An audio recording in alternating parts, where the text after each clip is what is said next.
ప్రియమైన ఆత్మీయులారా అందరికీ నమస్కారం. సో షాద్నగర్లో జరుగుతున్నటువంటి ఈ ధ్యాన మరియు సత్సంగ్ కార్యక్రమానికి మీ అందరికీ స్వాగతం, సుస్వాగతం. ఈరోజు మనము ఎంచుకున్నటువంటి టాపిక్ ఏంటి అంటే జీవించే కళ, అంటే ఆర్ట్ ఆఫ్ లివింగ్. అండ్ ముఖ్యంగా మనము ఈరోజు డిస్కస్ చేసుకునేటటువంటి టాపిక్ ఏంటి అంటే ఈరోజు మనము ఫ్రెండ్షిప్ డే సెలబ్రేట్ చేసుకుంటున్నాం. చాలామందికి తెలుసు అనుకుంటా కదా, ఫ్రెండ్షిప్ డే. సో మీ అందరికీ హ్యాపీ ఫ్రెండ్షిప్ డే. ఎందుకంటే మైత్రీ భావన అనేది కేవలం పురుషులు స్త్రీలు లేదంటే స్త్రీ పురుషుల మధ్యలోనే కాదు, ఈ సమస్త సృష్టి అంతా కూడా ఒక మైత్రీ భావనతో ఒక కనెక్టెడ్గా వెళ్తోంది. అంటే this whole universe is a organic unity అని అంటారు. సమస్త విశ్వం అనేది కూడా ఒకటి ఇంకో దానికి కనెక్ట్ అయిపోయి మన సృష్టి క్రమం అనేది నడుస్తుంది. ఈ నడిచేటటువంటి క్రమంలో ఒకటి ఇంకో దాన్ని అందుకొని వాటి యొక్క లాభాన్ని తీసుకొని ముందుకు వెళ్తున్నాయి. సో ఈ వెళ్తున్నటువంటి క్రమంలో ఏం జరుగుతుందంటే ఒక పరస్పర సహకారంతో మానవ జీవితం అనేది ముందుకెళ్తుంది. ప్రతి వ్యక్తి కూడా ఒక జీవితాన్ని జీవించేటటువంటి క్రమంలో రెండిటి కోసం మనిషి జీవిస్తాడు, ప్రతి మనిషి. అవునా? ఏంటా రెండు మీకు తెలుసా? ఒక వ్యక్తి పుట్టినప్పటి నుంచి చనిపోయేదాకా రెండిటి కోసము ప్రతి అనుక్షణం క్షణక్షణం పరితపిస్తాడు. దేనికోసం? ఇంకా ఇంకా చెప్పండి. ఇంకా ఇంకా సరే, ఇప్పుడు కూడుగూడు గుడ్డ, డబ్బు, స్టేటస్, పొజిషను ఇవన్నీ వచ్చేసాయి.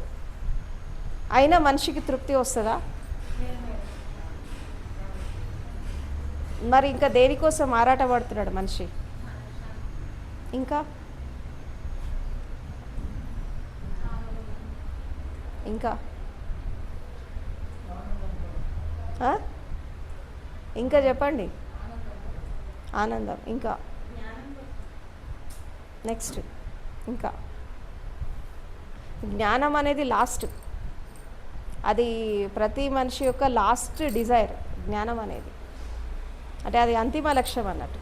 మనం ఇప్పుడు భౌతిక లక్ష్యాల గురించి మాట్లాడుతున్నాం. ఎందుకంటే ఈరోజు మనం చర్చించుకుపోయే టాపిక్ ఏంటంటే మొత్తం ఫిజికల్ లైఫ్ గురించి కాదు. నెక్స్ట్ ఇంకా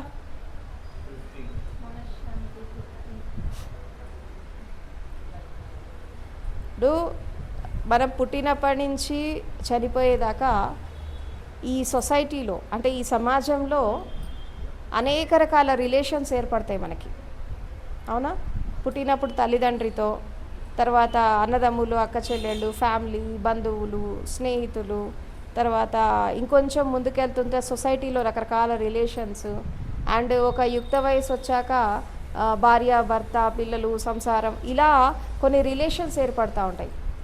ప్రతి ఒక్క రిలేషన్లో మనిషి పరితపించేది దేనికోసం? ఇంకా ఇంకా నిజంగా ప్రేమానురాగాలు దొరుకుతున్నాయి అంటారా కుటుంబంలో? ఒక స్నేహపూర్వకమైనటువంటి వాతావరణం ఎక్కడైనా మనకు కనబడుతుందా? లేదు. ఇప్పుడు friendship is higher than love అంటారు. స్నేహం అనేది ప్రేమ కంటే గొప్పది అని అంటారు. ఎందుకంటారు అంటే, ఎందుకంటే ప్రేమలో ఇచ్చిపుచ్చుకునే ధోరణి ఉంటుంది. కొంచెం ఇవ్వాలా, కొంచెం తీసుకోవాలా, గివ్ అండ్ టేక్ రిలేషన్షిప్స్ ఉంటాయి లవ్లో. కానీ ఫ్రెండ్షిప్లో కేవలం ఇవ్వడమే ఉంటుంది, తీసుకోవడం ఉండదు. అంటే ఎలాంటి స్వార్థం ఉండదు దాంట్లో. అయితే ఈ స్నేహం అనేది ఎన్ని రకాలుగా ఉంటుంది. ఈరోజు మనం మైత్రీ దినోత్సవం జరుపుకుంటున్నాం కాబట్టి స్నేహం గురించి మాట్లాడుకుందాం. ఎందుకంటే తల్లిదండ్రితోనైనా, అన్నదమ్ముల అక్క చెల్లెలతో అయినా, భార్యాభర్తలైనా, ఎవరైనా ఏ రిలేషన్లో అయినా కానీ ఫస్ట్ కావాల్సింది ఏంటి అంటే లవ్ అండ్ ఫ్రెండ్షిప్. ఇది బేసిక్ నీడ్ మనిషికి. డబ్బు ధనము ఇది కాదు, ఇది సెకండరీ.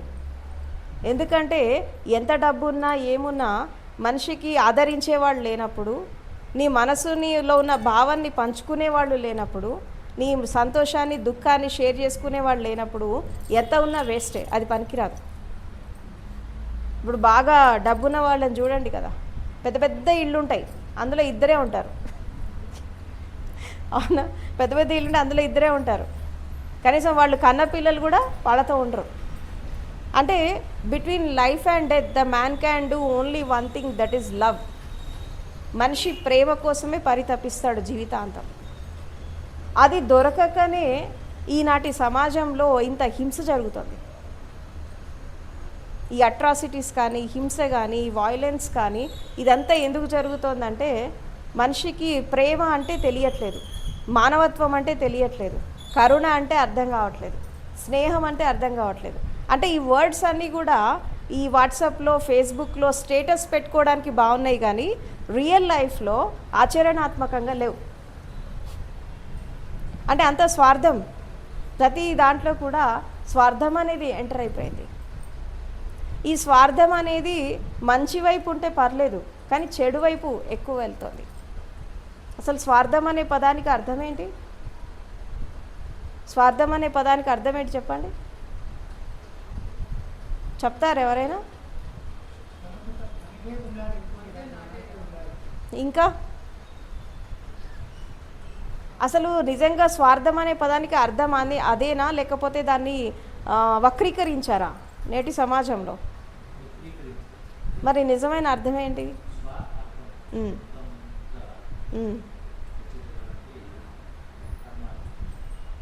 ఓకే, ఆ పదంలోనే ఉంది కదా, స్వయాన్ని అర్థం చేసుకోవడం స్వార్థం అంటే. వేరే వాళ్ళని చీట్ చేయడం కాదు స్వార్థం అంటే. అంటే నేటి సమాజంలో మొత్తం వక్రీకరించారు. అంటే ఎప్పుడైతే నిన్ను నువ్వు అర్థం చేసుకుంటావో, నీ జీవితాన్ని నువ్వు అర్థం చేసుకుంటావో, ఆటోమేటిక్గా ఇతరులు కూడా నీకు అర్థమైపోతారు. నీకు నువ్వు అర్థం కాకుండా, నీ లైఫ్ నీకు అర్థం కాకుండా నువ్వు ఇతరులకు ఏమీ చేయలేవు. నువ్వు ప్రేమను పంచలేవు, ఆప్యాయత పంచలేవు, అనురాగం పంచలేవు, ఒక స్నేహం చేయలేవు, ఏం చేయలేవు. అందుకే ఫస్ట్ ఏదైనప్పటికీ కూడా సెల్ఫ్ నుంచి మొదలు కావాలి. స్వయం నుంచి మొదలైందే ప్రపంచపరం అయిపోతుంది. అది మార్పు అయినా, ప్రేమ అయినా, స్నేహం అయినా, ఒక రిలేషన్ అయినా, what ever it may be, అది స్వయం నుంచి మొదలైతేనే అది ప్రపంచవ్యాప్తం అవుతుంది. ఇక్కడ మనకి ఈ ప్రేమ, స్నేహము, మైత్రి భావన, తర్వాత ఇంకొంచెం ముందుకెళ్తే దివ్యమైనటువంటి మైత్రి, తర్వాత విశ్వ వసుదైవ కుటుంబకము, ఇలాంటి పదాలు ఉన్నాయి కదా మన దగ్గర. సో ఇవన్నీ ఎప్పుడు సాకారం అవుతాయి? ప్రపంచమంతా ఒక కుటుంబంలాగా ఎలా ఉంటుంది? ఒక కుటుంబంలో ఉన్న 4-5 సభ్యులే కలిసి ఉండట్లేదు. అలా అదేవిధంగా ఈ మొత్తం సమస్త ప్రపంచం అంతా ఒక వసుదైవ కుటుంబం లాగా ఎలా ఉంటుంది? ఇప్పుడు జ్ఞానులు కానీ, మహర్షులు కానీ, ఈ గురువులు కానీ, వీళ్ళు దేనికోసము పరితపించి వాళ్ళ జ్ఞానాన్ని అందించారు? వాళ్ళ అల్టిమేట్ గోల్ ఏంటి అని మనం చూస్తే ఒకటి ఏంటి అంటే, ఒకటి మానవత్వాన్ని ఎస్టాబ్లిష్ చేయాలా, ప్రేమతత్వాన్ని ఎస్టాబ్లిష్ చేయాలా, జ్ఞానాన్ని ఎస్టాబ్లిష్ చేయాలా, ప్రపంచం అంతా ఒక కుటుంబం లాగా జీవించాలి. అంటే one world, one humanity, one commune. అంటే ఒకే ప్రపంచం, ఒకే మానవత్వం, ఒకే సమూహం. ఈ సమాజంలో ఉండేటటువంటి అనేక రకాల అసమానతలు, డిస్క్రిమినేషన్స్, ఈ విద్వేషాలు, అనేక రకాలైనటువంటి డిస్టర్బెన్సెస్, ఇవన్నీ తీసేసి మనుష్య లోకమంతా ఒకటిలాగా జీవించాలి. దీనికోసమే మనకి ప్రపంచంలో రకరకాలైనటువంటి పరిస్థితులు ఏర్పడ్డాయి. దీనికోసమే అందరూ తపన పడ్డారు, అంటే సమసమాజ స్థాపన కోసం. ఇది మన చరిత్ర చూసినా మనకు తెలుస్తుంది. ఈనాడు జరిగేటటువంటి కొన్ని రకాల పరిణామాలు చూస్తే కూడా మనకు అదే అర్థమైపోతుంది. కానీ నిజంగా ఇది జరిగిందా అంటే జరగలేదు. అంటే మొత్తం ప్రపంచవ్యాప్తంగా జరుగుతున్నటువంటి ఈ రిఫార్మర్స్, రెవల్యూషనరీస్, తర్వాత ఈ ఉద్యమాలు, విప్లవాలు, ఈ సామాజికమైనటువంటి చైతన్యాలు, ఇవన్నీ కూడా ఒక విధంగా ఫెయిల్యూర్ అయినాయి. కొంతమంది దీన్ని ఎస్టాబ్లిష్ చేసే ప్రయత్నం చేశారు, కానీ ఇక్కడ ఏం జరిగిందంటే చాలా వరకు కూడా ఎస్టాబ్లిష్మెంట్ అనేది జరగలేదు. ఎందుకు జరగలేదంటే దీనికి చాలా కారణాలు ఉన్నాయి. ఏంటా కారణాలు అంటే, ఒకటి ఎవరి జీవితం పైన వాళ్ళకి అవగాహన లేకపోవడం ఫస్ట్ థింగ్. తర్వాత రెండవది ఏంటి అంటే, వాళ్ళ శరీరం పైన, వాళ్ళ మనసు పైన, వాళ్ళ మేధస్సు పైన, వాళ్ళలో ఉండేటటువంటి ఈ సృజనాత్మకత పైన వాళ్ళకి అవగాహన లేకపోవడం, ఇది రెండో కారణం. మూడో కారణం ఏంటి అంటే ఈ సంబంధ బాంధవ్యాలు, ఈ ఫ్యామిలీ సిస్టము, ఈ మ్యారేజ్ సిస్టము, తర్వాత రకరకాలైనటువంటి ఈ సిస్టమ్స్ ఏవైతే, ఇన్స్టిట్యూషన్స్ ఏవైతే ఉన్నాయో వీటి వల్ల కూడా మనిషి విత్తనంలాగా పుడుతున్నాడు, విత్తనంలాగానే ఉండిపోతున్నాడు, విత్తనంలాగానే చచ్చిపోతున్నాడు. జీవిత వికాసం అనేది జరగట్లేదు. తల్లి గర్భంలో ఒక పిల్లాడు వచ్చినప్పుడు ఒక విత్తనంలాగా వస్తాడు. ఆ విత్తనంలాగా ఉండిపోయిందనుకో, దానికి వికాసం ఉండదు. ఇప్పుడు ప్రకృతి పరంగా మనిషి జీవితంలో జరిగే వికాసం ఎన్ని రకాలుగా జరుగుతుంది ఎవరైనా చెప్తారా? శారీరకంగా జరుగుతుంది, సమాజం ద్వారా మానసికంగా కొంత జరుగుతుంది, కానీ హృదయ వికాసం జరగట్లేదు, ఆత్మీయ వికాసం జరగట్లేదు, శక్తి వికాసం జరగట్లేదు. మీరు గమనించండి. ఇప్పుడు మనుషులకి రకరకాల ప్రాబ్లమ్స్ వస్తున్నాయి, శరీరంలో వస్తున్నాయి, మనసులో వస్తున్నాయి, హృదయంలో వస్తున్నాయి, జీవితంలో వస్తున్నాయి, రకరకాలుగా వచ్చేస్తున్నాయి. ఇవన్నీ ఎందుకు వస్తున్నాయి అంటే ప్రకృతి ఇచ్చేటటువంటి శక్తి, తర్వాత ఈ డే టు డే రొటీన్ లైఫ్లో మనము తీసుకుంటున్నటువంటి ఫుడ్ ద్వారా, వాటర్ ద్వారా, పంచభూతాల ద్వారా, ఈ చెట్ల ద్వారా, వీటి ద్వారా తీసుకుంటున్నటువంటి శక్తి కేవలం మన దైనందిన జీవితానికే మనకు అది ఉపయోగపడుతుంది, కానీ మన వికాసానికి ఉపయోగపడట్లేదు. ఎందుకు అంటే ప్రకృతి ఎంత కాంట్రిబ్యూట్ చేస్తుంది ఒక మనిషికి బ్రతకడానికి, ఎంత చేస్తుంది? ఒక 40-50% చేస్తుంది అంతే. ఆ 40-50%తో మీరు డే టు డే రొటీన్ లైఫ్లో మీరు నిద్రపోవడము, మీ కాలకృత్యాలు తీర్చుకోవడము, మీ డైలీ మీ జాబ్స్కి మీరు వెళ్ళడము, దాంట్లో శక్తి ఖర్చు పెట్టడము, మీ మైండ్ వాడడము, తర్వాత బ్రెయిన్ వాడడము, వీటితోనే సగం అంతా అయిపోతుంది. ఇంకా మీకు మిగిలింది ఏముంది? తర్వాత పోనీ మెడిటేషన్ ద్వారా శక్తి వస్తుంది, ఆ మెడిటేషన్ అన్నా సరిగా చేస్తారంటే అది కూడా చేయరు. మెడిటేషన్లో కూర్చుంటే, గంట సేపు ధ్యానంలో కూర్చుంటే మీరు ఎంత ఎనర్జీ తీసుకుంటున్నారు అని చూస్తే అది కూడా తక్కువే. ఎందుకంటే ఈ మైండ్ ఎక్కువ పనిచేస్తూ ఉంటుంది, ఆలోచనలు కూర్చున్నప్పటి నుంచి థాట్స్ ఎక్కువ డిస్టర్బ్ చేస్తూ ఉంటాయి. అవునా? కళ్ళు మూయగానే ఆలోచనలు వస్తూ ఉంటాయి, లేదా కళ్ళు మూయగానే నిద్రనే వస్తుంది, లేకపోతే కళ్ళు మూయగానే మూర్ఛలోకనే వెళ్ళిపోతారు. ఇంకా అక్కడ జాగృతి ఎక్కడుంది? మెడిటేషన్లో అవేర్నెస్ ఎక్కడుంది? పరిపూర్ణమైనటువంటి ధ్యాన స్థితి ఎంతసేపు అందుకున్నారు అని చూస్తే, ఒక గంట ధ్యానంలో కూర్చుంటే నార్మల్గా ప్రతి ఒక్క సాధకుడు, ప్రతి ఒక్క మెడిటేటరు నాకు తెలిసి 5-10 నిమిషాలే ఆ నో మైండ్ స్టేట్లో ఉంటాడు. మిగతా టైం అంతా ఈ బాడీ మైండ్ ఫ్లక్చుయేషన్స్ వీటితోనే ఎక్కువ వెళ్ళిపోతూ ఉంటాడు. ఇది అందరికీ తెలిసిన సత్యమే, మీరు సాధన చేస్తున్నారు కాబట్టి మీకు తెలిసి ఈ విషయం. అంటే ఓన్లీ 10 minutes మాత్రమే మనం ధ్యానపూర్వకమైనటువంటి స్థితిలో ఉంటున్నాము 24 hours. మిగతా టైం అంతా మళ్ళీ పరధ్యానము, లేదంటే పరుల చింతన, పరుల ఆలోచనలు. అంటే తెల్లారి లేచినప్పటి నుంచి రాత్రి పడుకునేదాకా మన ఆలోచన విధానం ఎలా ఉంది అంటే మొత్తం ఇదంతా కూడా ఇతరుల మీద పెట్టేస్తున్నామా? మీరు గమనించండి. ఒక సగటు మనిషి ఉదయం లేచినప్పటి నుంచి రాత్రి పడుకునేదాకా తన గురించి తను ఎంతసేపు ఆలోచిస్తాడు? ఎంతసేపు? నాకు తెలిసి తెల్లారి లేవగానే ఈ స్మార్ట్ ఫోన్స్, ఈ టెక్నాలజీ పెరిగినప్పటి నుంచి తెల్లారి లేస్తే అసలు కుటుంబం గురించి కూడా మర్చిపోయాడు, మొత్తం ప్రపంచం గురించి ఆలోచిస్తున్నాడు. ఒకప్పుడు కుటుంబం వరకు పరిమితం అయ్యేది మనిషి ఆలోచనలు, ఇప్పుడు ప్రపంచపరం అయిపోయినాయి because of this technology. So దీనివల్ల ఏందవుతుందంటే మనిషి తన నుంచి తాను దూరం అయిపోతున్నాడు, తన శరీరం నుంచి, తన మనసు నుంచి, తన హ్యాబిట్స్ నుంచి, తన అలవాట్ల నుంచి, తర్వాత తనకుండేటటువంటి మేధస్సు నుంచి, జ్ఞానం నుంచి, విజ్ఞానం నుంచి దూరం అయిపోతున్నాడు ఈ ఆధునిక సమాజంలో. దీనివల్ల ఎంత నష్టపోతున్నాడు అంటే చాలా రకాల డిస్టర్బెన్సెస్ క్రియేట్ అవుతున్నాయి ఒక వ్యక్తి జీవితంలో. దానికి ధ్యానులు అతీతులు కాదు, అవునా? ధ్యానులు దానికి అతీతులు కాదు ఆధునిక సమాజానికి. ఎందుకంటే they are also living in the same society. ఈ ప్రభావం అనేది ఉంది మెడిటేటర్స్ పైన కూడా. ఎందుకు ఈ ప్రభావం అనేది ఎందుకు పడుతోంది అంటే 24 hours మనం ధ్యానపూర్వకమైనటువంటి జీవితాన్ని మనం జీవించట్లేదు. మీరు దాని మీద దృష్టి పెట్టద్దు, నా మీద పెట్టండి. నేను మాట్లాడుతున్నా ఇక్కడ.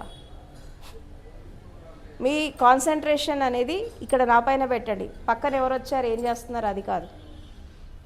సో 24 hours ధ్యానపూర్వకంగా జీవించడము, 24 hours జాగృతిలో జీవించడం అనేది మనిషికి అలవాటు కాలేదు. 1 గంట ధ్యానం చేస్తారు, 23 గంటలు అజాగృతిలో జీవిస్తారు. జీవితం ఎట్లా మారుతుంది? అలవాట్లు ఎట్లా మారుతాయి? స్వభావం ఎట్లా మారుతుంది? మీకు నో మైండ్ స్టేట్ ఎట్లా వస్తుంది? నిర్విచార స్థితిలో ఎట్లా పోతారు? మీరు జ్ఞానాన్ని ఎట్లా అందుకుంటారు? 24 hours పరధ్యానంలో జీవిస్తున్నారు. పరుల ఆలోచనలు, పరుల చింతన, పరుల పైన దృష్టి, ఇతరుల పైన భావాలు, ఇవన్నీ కూడా అటు వెళ్ళిపోతున్నాయి. దీనివల్ల ఏం జరుగుతుందంటే చాలా రకాల డిస్టర్బెన్సెస్ క్రియేట్ అవుతున్నాయి ప్రతి వ్యక్తి జీవితంలో. కాబట్టి మనిషి జీవించేటటువంటి కళ నేర్చుకోవాలి. జీవించేటటువంటి కళ రావాలి అంటే దాంట్లో ఫస్ట్ కావాల్సింది ఏంటి తెలుసా? డిసిప్లిన్, క్రమశిక్షణ. ఇవాళ ప్రోగ్రామ్ ఎన్ని గంటలకు పెట్టుకున్నారు? ప్రోగ్రామ్ ఎన్ని గంటలకి? మీరు ఎన్ని గంటలకు వచ్చారు ఇక్కడికి? మీకు డిసిప్లిన్ ఉందా? మీ జీవితం ఎట్లా మారుతుంది క్రమశిక్షణ లేకపోతే? అందులో ఈరోజు సండే కదా, ఈరోజు సండే కాబట్టే ప్రోగ్రాం పెట్టారు. పెట్టినప్పుడు టైం మెయింటైన్ చేయాలి కదా. మీకంటే నేనే ముందు వచ్చా. నేను ఎప్పుడొచ్చా తెలుసా? 9:30కి వచ్చా. నేను 2 hours మీకోసం నేను వెయిట్ చేశాను ఇక్కడికి వచ్చి. This is not the way. ఇది కరెక్ట్ కాదు. మీకోసము నేను అంత దూరం నుంచి వచ్చినప్పుడు మీరు ఇంకా నాకంటే ½ an hour ముందు బిఫోర్ ఉండాలి ఇక్కడ. అదేంటి? మీ క్రమశిక్షణ. ప్రపంచంలో మనిషి ఏ రంగంలో అయినా ఎదగాలంటే ఫస్ట్ కావాల్సింది ఏంటంటే పంక్చువాలిటీ, డిసిప్లిన్, క్రమశిక్షణ ఉండాలి జీవితంలో. మనం ఏ టైంకి వెళ్తున్నాము, ఏ టైంకి తింటున్నాము, ఎక్కడ పడుకుంటున్నాము, ఏం చేస్తున్నాము, ఒక సిస్టమ్ డెవలప్ కావాలి లైఫ్లో, అవునా? ఇలాంటి ప్రోగ్రామ్స్కి వచ్చినప్పుడు మీరు డిసిప్లిన్ మెయింటైన్ చేయకపోతే మీ దైనందిన జీవితంలో ఏం చేస్తారు? మీరు మీ డే టు డే రొటీన్ లైఫ్లో మీరేం డిసిప్లిన్ మెయింటైన్ చేస్తారు? చేయలేరు. కాబట్టి ఇక మీదట ఎప్పుడు ప్రోగ్రాం జరిగినా టైం మెయింటైన్ చేయండి. ఎవరైతే ప్రోగ్రామ్ ఆర్గనైజ్ చేస్తున్నారో వాళ్ళని డిసప్పాయింట్ చేయకండి. ఇదంతా మీకోసమే కదా వాళ్ళు చేసింది. ఇప్పుడు నేను వచ్చింది మీకోసమే, ఆ శ్రీకాంత్ ప్రోగ్రామ్ ఆర్గనైజ్ చేసింది మీకోసమే. మీకోసం చేసినప్పుడు మీరు దానికి ఇంపార్టెన్స్ ఇవ్వకపోతే వచ్చే వాళ్ళకి, చేసిన వాళ్ళకి నిరాశ, నిస్పృహ రాదా? ఇంకోసారి చేస్తారా? వీళ్ళకి ఎంత చెప్పినా ఇంతే అని అనుకుంటారు. కాబట్టి ఎవరన్నా ఏదైనా పని చేస్తున్నప్పుడు ఎంకరేజ్ చేయాలి, డిస్కరేజ్ చేయొద్దు. అంటే మీరు పంక్చువల్గా ఉండాలి, మీరు డిసిప్లిన్డ్గా ఉండాలి. కాబట్టి ఫస్ట్ జీవించేటటువంటి కళలో ఒక మనిషి జీవితంలో బాగుపడాలంటే ఫస్ట్ కావాల్సింది ఏంటంటే క్రమశిక్షణ. మీరు ఏ రంగంలో ఎదగాలన్నా, నాట్ ఓన్లీ ఆధ్యాత్మికం కాదు, మీరు ప్రపంచంలో ఏ రంగంలో ఎదగాలన్నా మీకు కావాల్సింది ఏంటంటే క్రమశిక్షణ కావాలి, పంక్చువాలిటీ కావాలి. ఇది లేకపోతే ఏమవుతుందంటే మీ పనులన్నీ వెనకబడతాయి, మీ జీవితం వెనకబడుతుంది. ఎందుకంటే జీవితం చాలా చిన్నది, అవునా? Life is two little to be short అంటారు. ఈ క్షణం ఇక్కడ ఉన్నాం, మరుక్షణం ఏం జరుగుతుందో మనకు తెలీదు. ఈ గంట ఇక్కడ ఉన్నాం, ఇంకో గంట ఎలా ఉంటుందో మనకు తెలీదు. ఈ గంట మనం మిస్ అయిపోయామనుకో, ఈ క్షణాన్ని మనం మిస్ అయిపోయినట్టేగా. అసలు మీరంతా ధ్యానులేనా? మీరంతా మెడిటేటర్సా? కొత్త వాళ్ళు ఉన్నారా దీంట్లో? అందరు మెడిటేటర్సే కదా. మెడిటేటర్స్కి ఉండాల్సిన ఫస్ట్ లక్షణం ఏంటి? Punctuality, discipline. ఇది చాలా ఇంపార్టెంట్. ఎందుకంటే క్రమశిక్షణ, ఈ డిసిప్లిన్తోనే మీకు సంకల్ప బలం వస్తుంది, కమిట్మెంట్ వస్తుంది. ప్రపంచంలో ఎవరనేదైనా సాధించారు అంటే సంకల్ప బలంతో సాధించారు, గుర్తుపెట్టుకోండి. చిన్న చిన్న పనులు, మీరు డే టు డే రొటీన్గా చేసేటటువంటి పనులు మీరు సంకల్ప బలంతో చేయకపోతే పెద్ద పెద్ద సంకల్పాలు తీసుకొని మీరు సమాజాన్ని ఏం ఉద్ధరిస్తారు? మిమ్మల్ని మీరే సరిగా ఉద్ధరించుకోవట్లే కదా, సమాజాన్ని ఏం ఉద్ధరిస్తారు? ఇప్పుడు మీరు బయటికి వెళ్ళి క్లాసెస్ చెప్తారు, చాలామంది చెప్తారు కదా, మరి చెప్పినప్పుడు మీరే అదుపు తప్పితే వాళ్ళకి ఎలా దారి చూపిస్తారు? ఏదైనా సరే జీవితంలో మనం ఫస్ట్ ఆచరించాలి, మనం దాని ఫలితాన్ని అందుకోవాలి, తర్వాత అది వేరే వాళ్ళకి పంచాలి. ఆ ఫలితాన్ని మనం అందుకోకుండా, మనం రుచి చూడకుండా, మనం తెలుసుకోకుండా వేరే వాళ్ళకి మనం అందియలేం. దాన్ని అందించిన దాని ఫలితం ఏమి ఉండదు. ఏదో ఒకనాడు ఏం జరుగుతుంది తెలుసా, మీకు ఎదురవుతారు వాళ్ళే. మీరు మాకు చెప్తున్నారు కదా, మీరేం ఆచరిస్తున్నారని అడుగుతారు. ఈ క్వశ్చన్ వస్తుంది. కాబట్టి ఆ పరిస్థితి ఎవరు తెచ్చుకోవద్దు. కాబట్టి సంకల్ప బలం, క్రమశిక్షణ, తర్వాత క్యారెక్టర్ బిల్డింగ్, శీలం, సత్ప్రవర్తన, ఇది చాలా ఇంపార్టెంట్. ఎవరైతే ధ్యానంలో ఎదగాలనుకుంటారో, ఎవరైతే జీవితంలో ఎదగాలనుకుంటారో, ఎవరైతే ఒక మంచి సొసైటీలో మంచి పొజిషన్లో మంచి స్టాండర్డ్స్లో ఉండాలి అని అనుకుంటారో వాళ్ళు తప్పకుండా మెయింటైన్ చేయాల్సింది ఏంటంటే క్యారెక్టర్. ఈ క్యారెక్టర్ ఎందుకంటే ఇప్పుడు గౌతమ బుద్ధుడు కానీ, తర్వాత మనకి పత్రిజీ గారు కానీ, తర్వాత మనకి సద్గురు ఓషో కానీ, తర్వాత రమణ మహర్షి కానీ, రామకృష్ణ పరమహంస కానీ, మీరు చాలామంది గురువులను తీసుకోండి, ఎంతోమంది జ్ఞానులను తీసుకోండి. వాళ్ళు లైఫ్లో ఎలా ఎదిగారు అంటే శీలం, సత్ప్రవర్తన, ఇది కూడా చాలా ఇంపార్టెంట్. ఎందుకంటే ఇప్పుడు మనం మెడిటేషన్లో కూర్చున్నప్పుడు మనకి రకరకాల ఆలోచనలు వస్తున్నాయి. శరీరం ఇక్కడ ఉంది, మనసు ఎక్కడో తిరుగుతోంది. ఎందుకు తిరుగుతోంది ఈ మనసు అనేది ఎప్పుడన్నా ఆలోచించారా? శరీరము ఇక్కడ ఉంది, మనసు కూడా ఇక్కడే ఉండాలి కదా. మనసు ఎందుకు తిరుగుతోంది? గతంలోకి భవిష్యత్తులోకి మనసు ఎందుకు తిరుగుతోంది? ఎవరు ధ్యానంలోకి వెళ్ళొద్దు, ఎవరు కళ్ళు మూయద్దు, నన్ను చూడండి, నాది వినండి. మెడిటేషన్ తర్వాత నేను చేపిస్తా మెడిటేషన్, నేను వెళ్ళేటప్పుడు, కానీ ఎవరు కళ్ళు మూయద్దు, వినండి. ఫస్ట్ మీరు అర్థం చేసుకోండి, ధ్యానం తర్వాత, ఆ తర్వాత వస్తుంది మెడిటేషన్. ఇది అర్థమైతే ధ్యానం వస్తుంది, లేకుంటే నిద్రపోతారు. మీరు నిద్రపోతారు లేదా మూర్ఛలోనే పోతారు. నాకు తెలుసు మీరు చేసే ధ్యానం ఎట్లా చేస్తారో, అవేర్నెస్ లేదు చాలామందికి.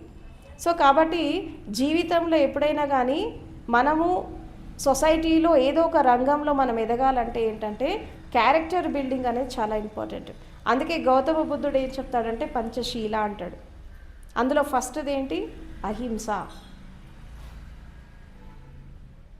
అహింస. ఈ అహింస అనేది, హింస అనేది ఎన్ని రకాలుగా జరుగుతోంది? శారీరకంగా జరుగుతోంది, అవునా?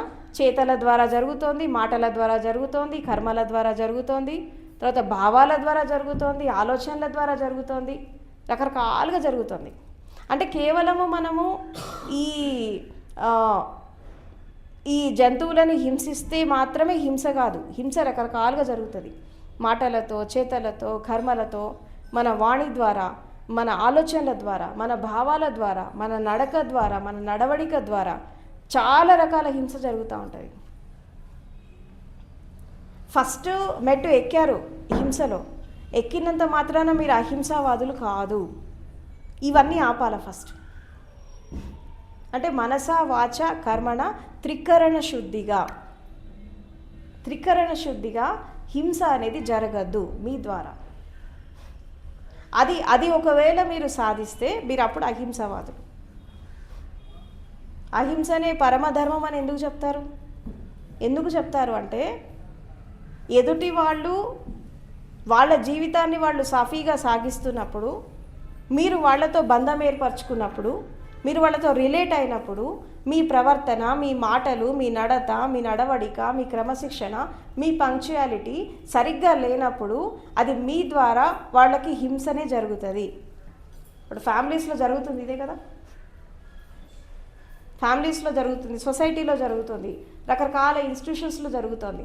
ఎందుకు ఇది జరుగుతుందంటే మన ద్వారా ఎదుటి వాళ్ళు ఇబ్బంది పడుతున్నారు.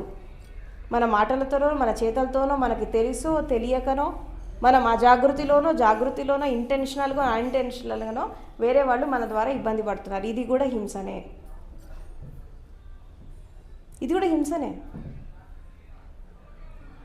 అందుకే ఫస్ట్ అహింస అంటే మనస వాచ కర్మణ త్రికరణ శుద్ధిగా, శరీరంతో కానీ మాటలతో కానీ హృదయంతో కానీ భావాలతో కానీ ఆలోచనలతో కానీ మనం చేసే కర్మల ద్వారా కానీ మన దృష్టి మన శ్రవణము రకరకాల ఇంకా చాలా రకాలుగా జరుగుతుంది హింస. ఇంకా దాని మీద ఒక 3 days వర్క్షాప్ తీసుకోవచ్చు ఆ హింస పైన, ఎందుకంటే ఇది చాలా పెద్ద సబ్జెక్ట్ ఇది. సో రకరకాల స్థితిలో మన ద్వారా హింస జరుగుతోంది. అసలు హింస అనేది ఎందుకు జరుగుతోంది, ఎందుకు జరుగుతుంది హింస సమాజంలో లేదా కుటుంబంలో? రకరకాలుగా ఎందుకు ఇబ్బంది పడుతున్నారు మన వాళ్ళు, ఎదుటి వాళ్ళు ఎందుకు ఇబ్బంది పడుతున్నారు, రకరకాలుగా ఎందుకు పడుతున్నారు? దీనికి మెయిన్ కారణం ఏంటంటే మనం అజాగృతిలో జీవించడం అనేది పెద్ద కారణం. ఇది అవేర్నెస్ లేకపోవడం, జాగృతి లేకపోవడం. మనం ఎదుటి వాళ్ళని ఏదో తిట్టేస్తాము, తర్వాత సారీ చెప్పేస్తాం, అవునా? అవసరమైతే కొట్టేస్తాం, తర్వాత సారీ చెప్పేస్తాం. అసలు ఎందుకు కొట్టాలా, ఎందుకు సారీ చెప్పాలా? అవునా? ఇదంతా ఎందుకు జరుగుతుంది? మాటల ద్వారా, చేతల ద్వారా, కర్మల ద్వారా ఇదంతా ఎందుకు జరుగుతోంది అంటే నీకు జాగృతి లేదు, నీకు అవేర్నెస్ లేదు. అంటే 24 hours మన శరీరం పైన, మన మనసు పైన, మన ఆలోచనల పైన, మన భావాల పైన మనకు జాగృతి లేదు. మన మాటలపైన మనకి జాగృతి లేదు.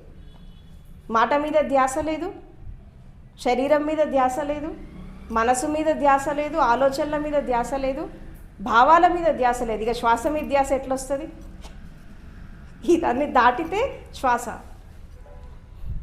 ఇవి దాటితేనే శ్వాస. మీరు మనసు ఆలోచనలు దీని మీద మీకు ధ్యాస లేనప్పుడు శ్వాస మీద ధ్యాస రాదు. ఎందుకంటే శరీరం మనసు ఈ భావాలు దాటితేనే శ్వాస. నెక్స్ట్ శ్వాసను చూద్దామని కూర్చుంటాం, ఆలోచనలు వస్తూ ఉంటాయి ప్రవాహంలాగా. ఇది ఇది ఇది ఆగవు, ఇంకా ఈ ఆలోచనలు ఆగవు, ఆ శ్వాసను చూడలేం మనం. మరి ఈ ప్రవాహంలాగా ఆలోచనలు ఎందుకు వస్తున్నాయి? ఒక శాంతి అనేది ఎందుకు రావట్లేదు జీవితంలో? ఎందుకు రావట్లేదు అంటే మనము పొద్దున లేచినప్పటి నుంచి రాత్రి పడుకునేదాకా మనకు తెలిసినా తెలియకపోయినా, ఉద్దేశపూర్వకంగా కానీ ఉద్దేశం లేకుండా కానీ మనం ఇతరులని మనం ఇబ్బంది పెడుతున్నాము మన జీవితం ద్వారా. ఇది ఫస్ట్ స్టాప్ చేయండి. మీకు ఆలోచనలు తగ్గాలి అంటే ఇది ఫస్ట్ స్టాప్ చేయాలి. ఈ హింస అనేది ఆగాలి ఫస్ట్. అందుకే మాట్లాడేటప్పుడు మాట పైన ధ్యాస, పని చేస్తున్నప్పుడు శరీరం మీద ధ్యాస, దృష్టి పెట్టాలి. ఆలోచిస్తున్నప్పుడు ఆలోచనల పైన ధ్యాస. నేను మంచి ఆలోచిస్తున్నానా, చెడు ఆలోచిస్తున్నానా, ఎవరి గురించి ఆలోచిస్తున్నా, ఈ పగ, ద్వేషము, ఈర్ష, ఈ కామక్రోధ లోభాలు ఇవన్నీ నా లోపల ఎందుకు వస్తున్నాయి, దాని మీద దృష్టి ఉండాలి. తర్వాత మన భావాల మీద ధ్యాస. ఎప్పుడైతే మనం వీటి మీద దృష్టి పెట్టి మనం 24 hours జీవిస్తామో అప్పుడు మీకు ధ్యాన స్థితి వస్తుంది.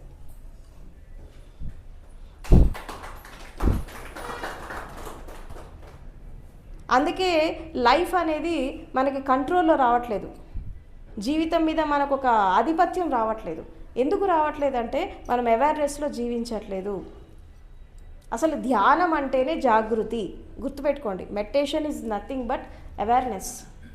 పరధ్యానానికి ధ్యానానికి తేడా ఏంటి చెప్పండి? పరధ్యానానికి ధ్యానానికి తేడా ఏంటి? పరధ్యానం అంటే ఇతరుల మీద దృష్టి. తెల్లారు లేస్తే మన దృష్టి ఇతరుల మీదే ఉంటుంది, కానీ మన మీద మనకు ఉండదు. అంటే ఫర్ ఎగ్జాంపుల్ కళ్ళు తెరిచాము, ఫస్ట్ ఏం ఆలోచన వస్తుంది? అసలు ఆలోచనలు వస్తున్నాయి అంటేనే నీ దృష్టి ఇతరుల మీద పోయింది అన్నట్టు. అసలు నీ మీద నీకు ధ్యాస ఉంటే నీకు ఆలోచనలు రావు. ఇది ఫస్ట్ బండ గుర్తు పెట్టుకోండి.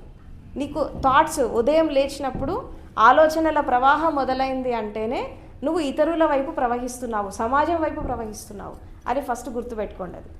అది నీ కుటుంబం కూడా సమాజంలో భాగమే, గుర్తుపెట్టుకోండి అమ్మా. మీ ఫ్యామిలీ కూడా సొసైటీలో భాగమే. మీరు పుట్టక ముందు మీ కుటుంబం లేదు, మీరు పుట్టక ముందు మీకు ఫ్యామిలీ లేదు. మీరు పుట్టాక తల్లి గర్భం నుంచి బయటికి వచ్చాక మీకు అమ్మ వచ్చింది, నాన్న వచ్చారు, అన్నదమ్ములు, అక్క చెల్లెలు వీళ్ళంతా తర్వాత వచ్చారు. ఫ్యామిలీ కూడా నీకు తర్వాత ఏర్పడింది. నీకు పుట్టక ముందు ఇది లేదు. మళ్ళీ నువ్వు పోయాక నీకు ఇది ఉండదు మళ్ళీ. అంటే కుటుంబం అనేది కూడా సమాజంలో భాగమే. కుటుంబం కూడా నీ నుండి వేరే. ఇక్కడ నీవు అంటే నీ ఫ్యామిలీ కాదు, కేవలం నువ్వే.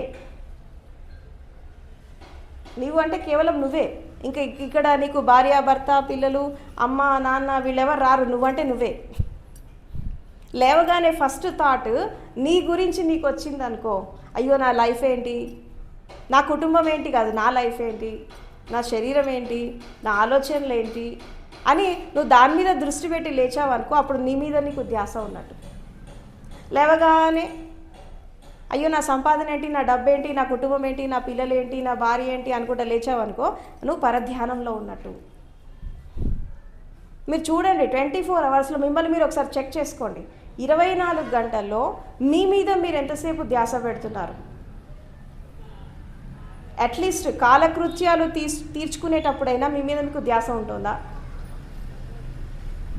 స్నానం చేసేటప్పుడు, బ్రష్ చేసుకునేటప్పుడు, బట్టలు వేసుకునేటప్పుడు, అట్లీస్ట్ ఈ మీకోసం మీరు చేసుకునే పనులప్పుడైనా మీ మీద మీకు ధ్యాస ఉంటుందా? ఉంటే ఎంతసేపు ఉంటుంది? ఉంటుందా అమ్మా? ఫ్రాక్షన్ ఆఫ్ సెకండ్స్, కొన్ని క్షణాలు అట్లుంటుంది, ఇట్లా పోతుంది. మరి దీన్ని లైఫ్ అంటారా? దీన్ని జీవితం అంటారా? కాదు. అంటే మనిషి జీవితం అనేది ఒక విధంగా చెప్పాలి అంటే పరాధీనమై జీవిస్తున్నారు, పరుల యొక్క అధీనంలో జీవిస్తున్నారు. అందుకే స్వేచ్ఛ లేదు. దీన్ని ఏమంటారు తెలుసా? మానసిక బానిసత్వం అంటారు, మెంటల్ స్లేవరీ. మాకు దేశానికి స్వతంత్రం వచ్చేసింది, అవునా, మేము స్వేచ్ఛగా బతికేస్తున్నాము అని చాలామంది అనుకుంటారు. ఎక్కడొచ్చింది స్వేచ్ఛ? దేశానికి వచ్చింది, మనుషులకు రాలా. వస్తుందిగా ఇండిపెండెన్స్ డే. దేశానికి స్వతంత్రం వచ్చింది కానీ మనుషులకి రాలేదు. ఎందుకు రాలేదు మనుషులకి? ఒకప్పుడు శారీరక బానిసత్వం ఉండేది. శ్రమ దోపిడీ చేసేవాళ్ళు కదా. అది శరీరాన్ని కష్టపెట్టి 15 గంటలు 16 గంటలు దినమంతా పనిచేస్తూ ఉంటావు. అప్పుడు ఈ శ్రమ దోపిడీ అనేది జరిగింది. కానీ ఇప్పుడు మెంటల్ స్లేవరీ ఎక్కువైపోయింది, మానసిక బానిసత్వం ఎక్కువైపోయింది ఇప్పుడు నేటి సమాజంలో. అంటే అప్పుడు కూడా ఉంది, మానసికమైనటువంటి బానిసత్వం అప్పుడు కూడా ఉంది, కానీ చాలా తక్కువ ఉంది. ఇప్పుడు ఎక్కువ ఉంది. ఎందుకు ఎక్కువ ఉంది? ఆధునిక సమాజంలో మానసిక బానిసత్వం ఎందుకు ఎక్కువ ఉంది అంటే, తెల్లారి లేచినప్పటి నుంచి రాత్రి పడుకునేదాకా మనం ఎప్పుడు మంది మీద దృష్టి పెట్టి జీవిస్తున్నాము. మన మీద మనకి ధ్యాస లేదు, మన జీవితం మీద మనకు అవగాహన లేదు. మనం ఎటుపోతున్నాం, ఏం చేస్తున్నాం, మన మన మన స్థితి ఎట్లా ఉంది, నేను లేచేటప్పుడు ఎట్లా లేస్తున్నా, పడుకునేటప్పుడు నేను ఎట్లా పడుకుంటున్నా. నిద్రకి మెళకువకి అసలు నిజమైనటువంటి ధ్యాని లక్షణం ఏంటో చెప్పనా మీకు? నేను చెప్తా వినండి. అసలు రియల్ మెడిటేటివ్నెస్ ఎప్పుడు తెలుస్తుంది అంటే మనిషికి ఉదయం మెళకువ వస్తుంది. మనం కళ్ళు తెరవం కానీ జాగృతి వస్తుంది. కళ్ళు తెరవక ముందే మెళకువ వస్తుంది. మెళకువ వచ్చినప్పుడు ఆ నిద్రకి మెళకువకి మధ్యలో ఉండేటటువంటి గ్యాప్, రాత్రి పడుకునేటప్పుడు కూడా ఆ నిద్రపోవడానికి మెళకువకి మధ్యలో ఆ గ్యాప్ మీరు పట్టుకోగలిగితే మీరు 24 అవర్స్ జాగృతిలో ఉంటారు. అవునా? మనము బెడ్ మీదకి వెళ్ళిపోతాం, వెళ్ళిపోయిన వెంటనే నిద్ర రాదు, ఇటు బోర్లుతారు అటు బోర్లుతారు, ఆఖరికి నిద్ర ఎప్పుడు వస్తుందో కూడా తెలియదు. ఎప్పుడు నిద్ర వస్తుంది, ఎప్పుడు నేను మత్తులోకి వెళ్ళిపోతున్నా, ఎప్పుడు నిద్ర ఆవహిస్తోంది, ఎప్పుడు బాడీ రిలాక్స్ అవుతుంది, దీని మీద కూడా దృష్టి ఉండదు. అది ఆటోమేటిక్గా వచ్చేస్తుంది నిద్ర. వచ్చినప్పుడు నీకు జాగృతి ఉండదు, మూర్ఛలోకి వెళ్ళిపోతావు. కాబట్టి ఇది బుద్ధుడు చెప్పినటువంటి టెక్నిక్ చెప్తున్నాను నేను మీకు. ఆయన ఏం చెప్తారంటే, నిద్ర పోయేటప్పుడు, రాత్రిపూట నిద్రపోయేటప్పుడు నిద్రకి మెళకువకి వచ్చినటువంటి గ్యాప్, ఉదయం లేవగానే తర్వాత నిద్ర అయిపోయి మెళకువ వచ్చేటటువంటి మధ్యలో వచ్చేటటువంటి గ్యాప్, దీన్ని మీరు పట్టుకోగలగాలి. ఇది పట్టుకుంటే ఏమవుతుందంటే, ఆ చిన్న గ్యాప్ ఏదైతే ఉందో, నిద్రకి మెళకువకి వచ్చే గ్యాప్, అదేంటి తెలుసా? అది ఒక విధంగా చెప్పాలంటే ఆ టైంలో మీరు యూనివర్స్తో కనెక్ట్ అవుతారు, మీరు విశ్వంతో కనెక్ట్ అవుతారు. ఆ టైంలో ఎందుకు కనెక్ట్ అవుతారు యూనివర్స్తో అంటే మీకు అక్కడ మైండ్ ఉండదు, ఆ గ్యాప్లో మీకు మైండ్ ఆలోచనలు రావు, ఓన్లీ అవేకెనింగ్ వస్తుంది, మెలకువ మాత్రమే వచ్చింది, ఇంకా మైండ్ స్టార్ట్ కాలే.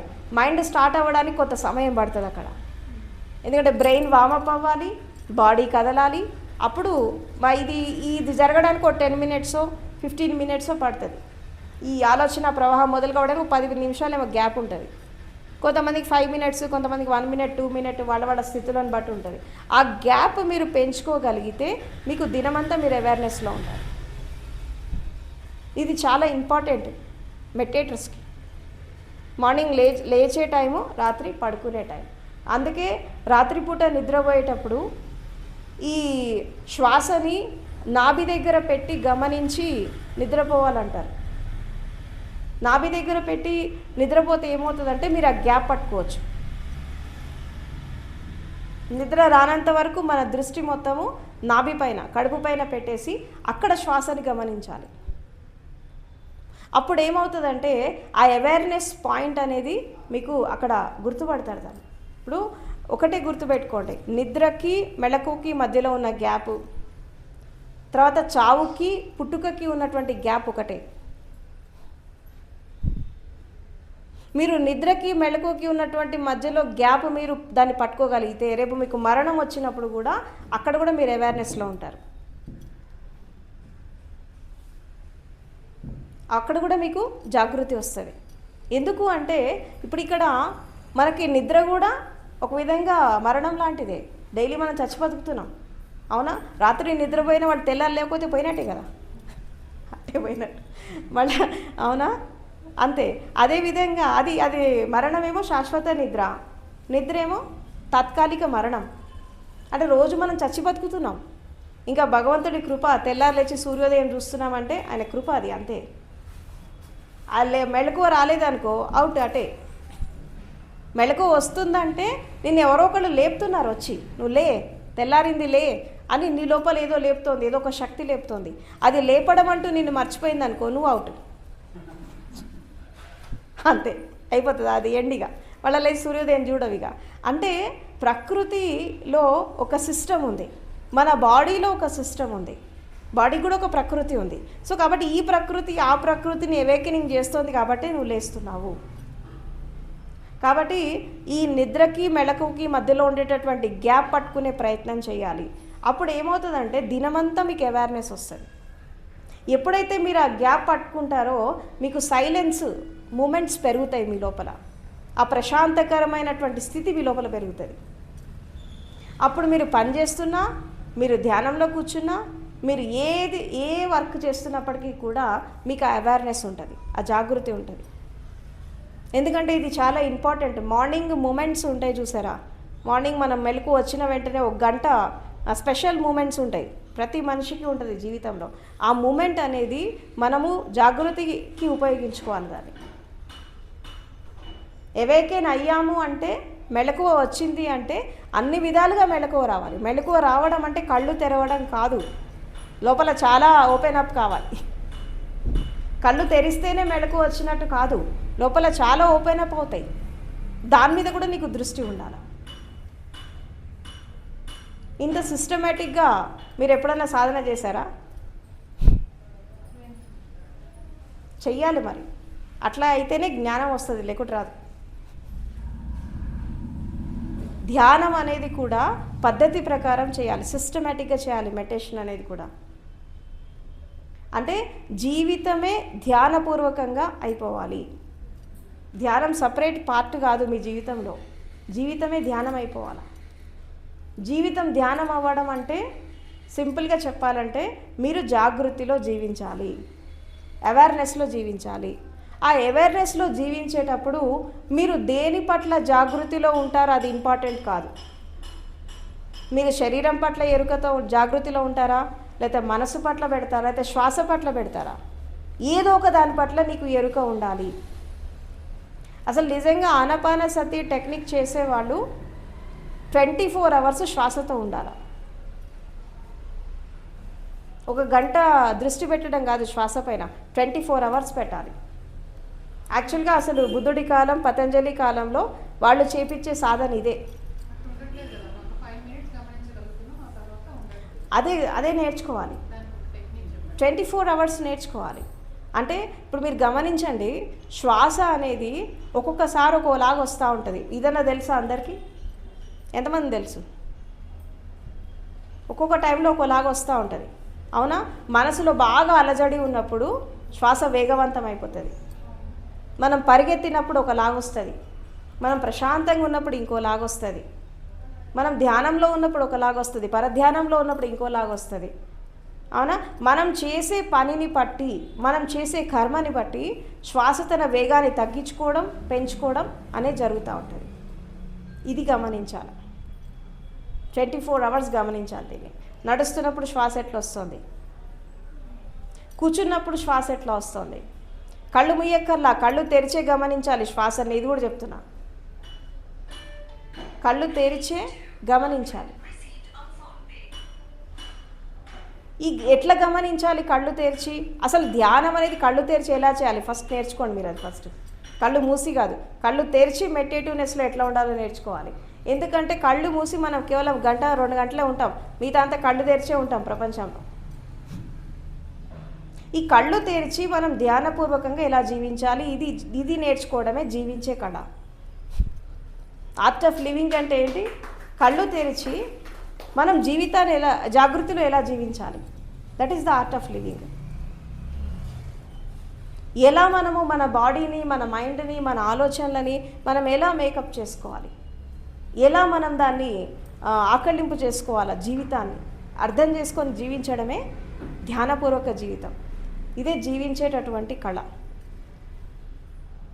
ఇప్పుడు మనం ఒక పని చేస్తున్నప్పుడు మనకి పని పైన దృష్టి ఉండాలి, తర్వాత శరీరం పైన దృష్టి ఉండాలి. ఇది ఫస్ట్ స్టెప్. ఒక పని చేస్తున్నప్పుడు ఆ పని పైన దృష్టి ఉండాలా, మనం ఏ భాగంతోనైతే ఆ పని చేస్తున్నామో ఆ భాగం పట్ల దృష్టి. మొత్తం శరీరం అంతా పెట్టక్కర్లా. ఇప్పుడు ఒక్కొక్క పని చేస్తుంటే ఒక్కొక్క పార్ట్ కదులుతూ ఉంటుంది శరీరంలో.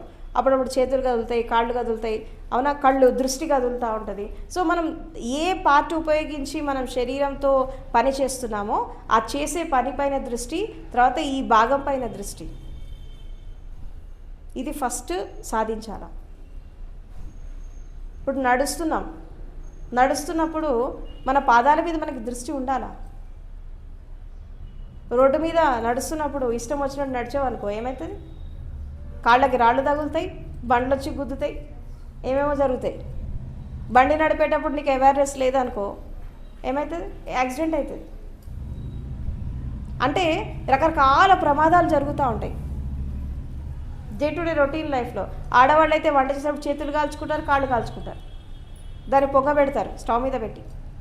ఇది ఇక్కడ పెట్టేస్తారు, ఎక్కడో ఆలోచిస్తూ ఉంటారు, ఫోన్లు మాట్లాడతారు, ఇంకేటో ఎటేటో ఉంటారు. అంటే ధ్యానపూర్వకంగా జీవించడం అంటే ఏంటంటే, ఒక పని నువ్వు చేస్తున్నప్పుడు ఆ పనిని మనసా వాచా కర్మణ త్రికరణ శుద్ధిగా చేయడం.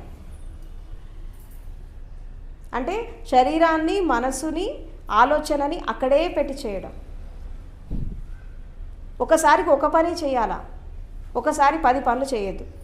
ఇది ధ్యానపూర్వకంగా చేయడం. మనం అలా చేస్తామా?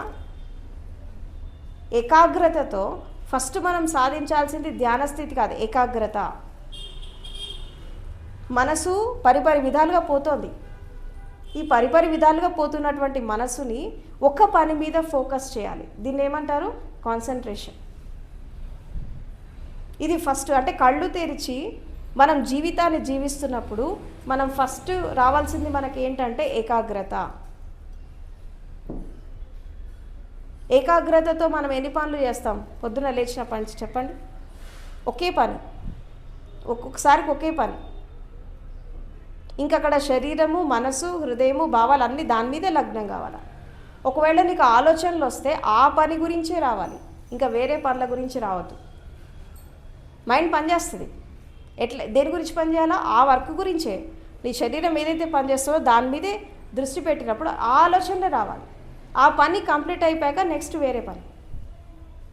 10 సార్లు 10 పనులు చేసుకుంటూ ఉంటే ఏకాగ్రత అనేది లోపిస్తుంది. అయితే చాలామంది ఆడవాళ్ళు మగవాళ్ళు అడిగే క్వశ్చన్ ఏంటి, జనరల్గా నన్ను చాలామంది అడుగుతారు, ఏకాగ్రత పెడితే ఎట్లా, మేము పొద్దున్న లేస్తే పరిగెత్తాలి కదా బయటికి అని అంటారు. 10 పనులు ఒకేసారి చేస్తామేమని అంటారు.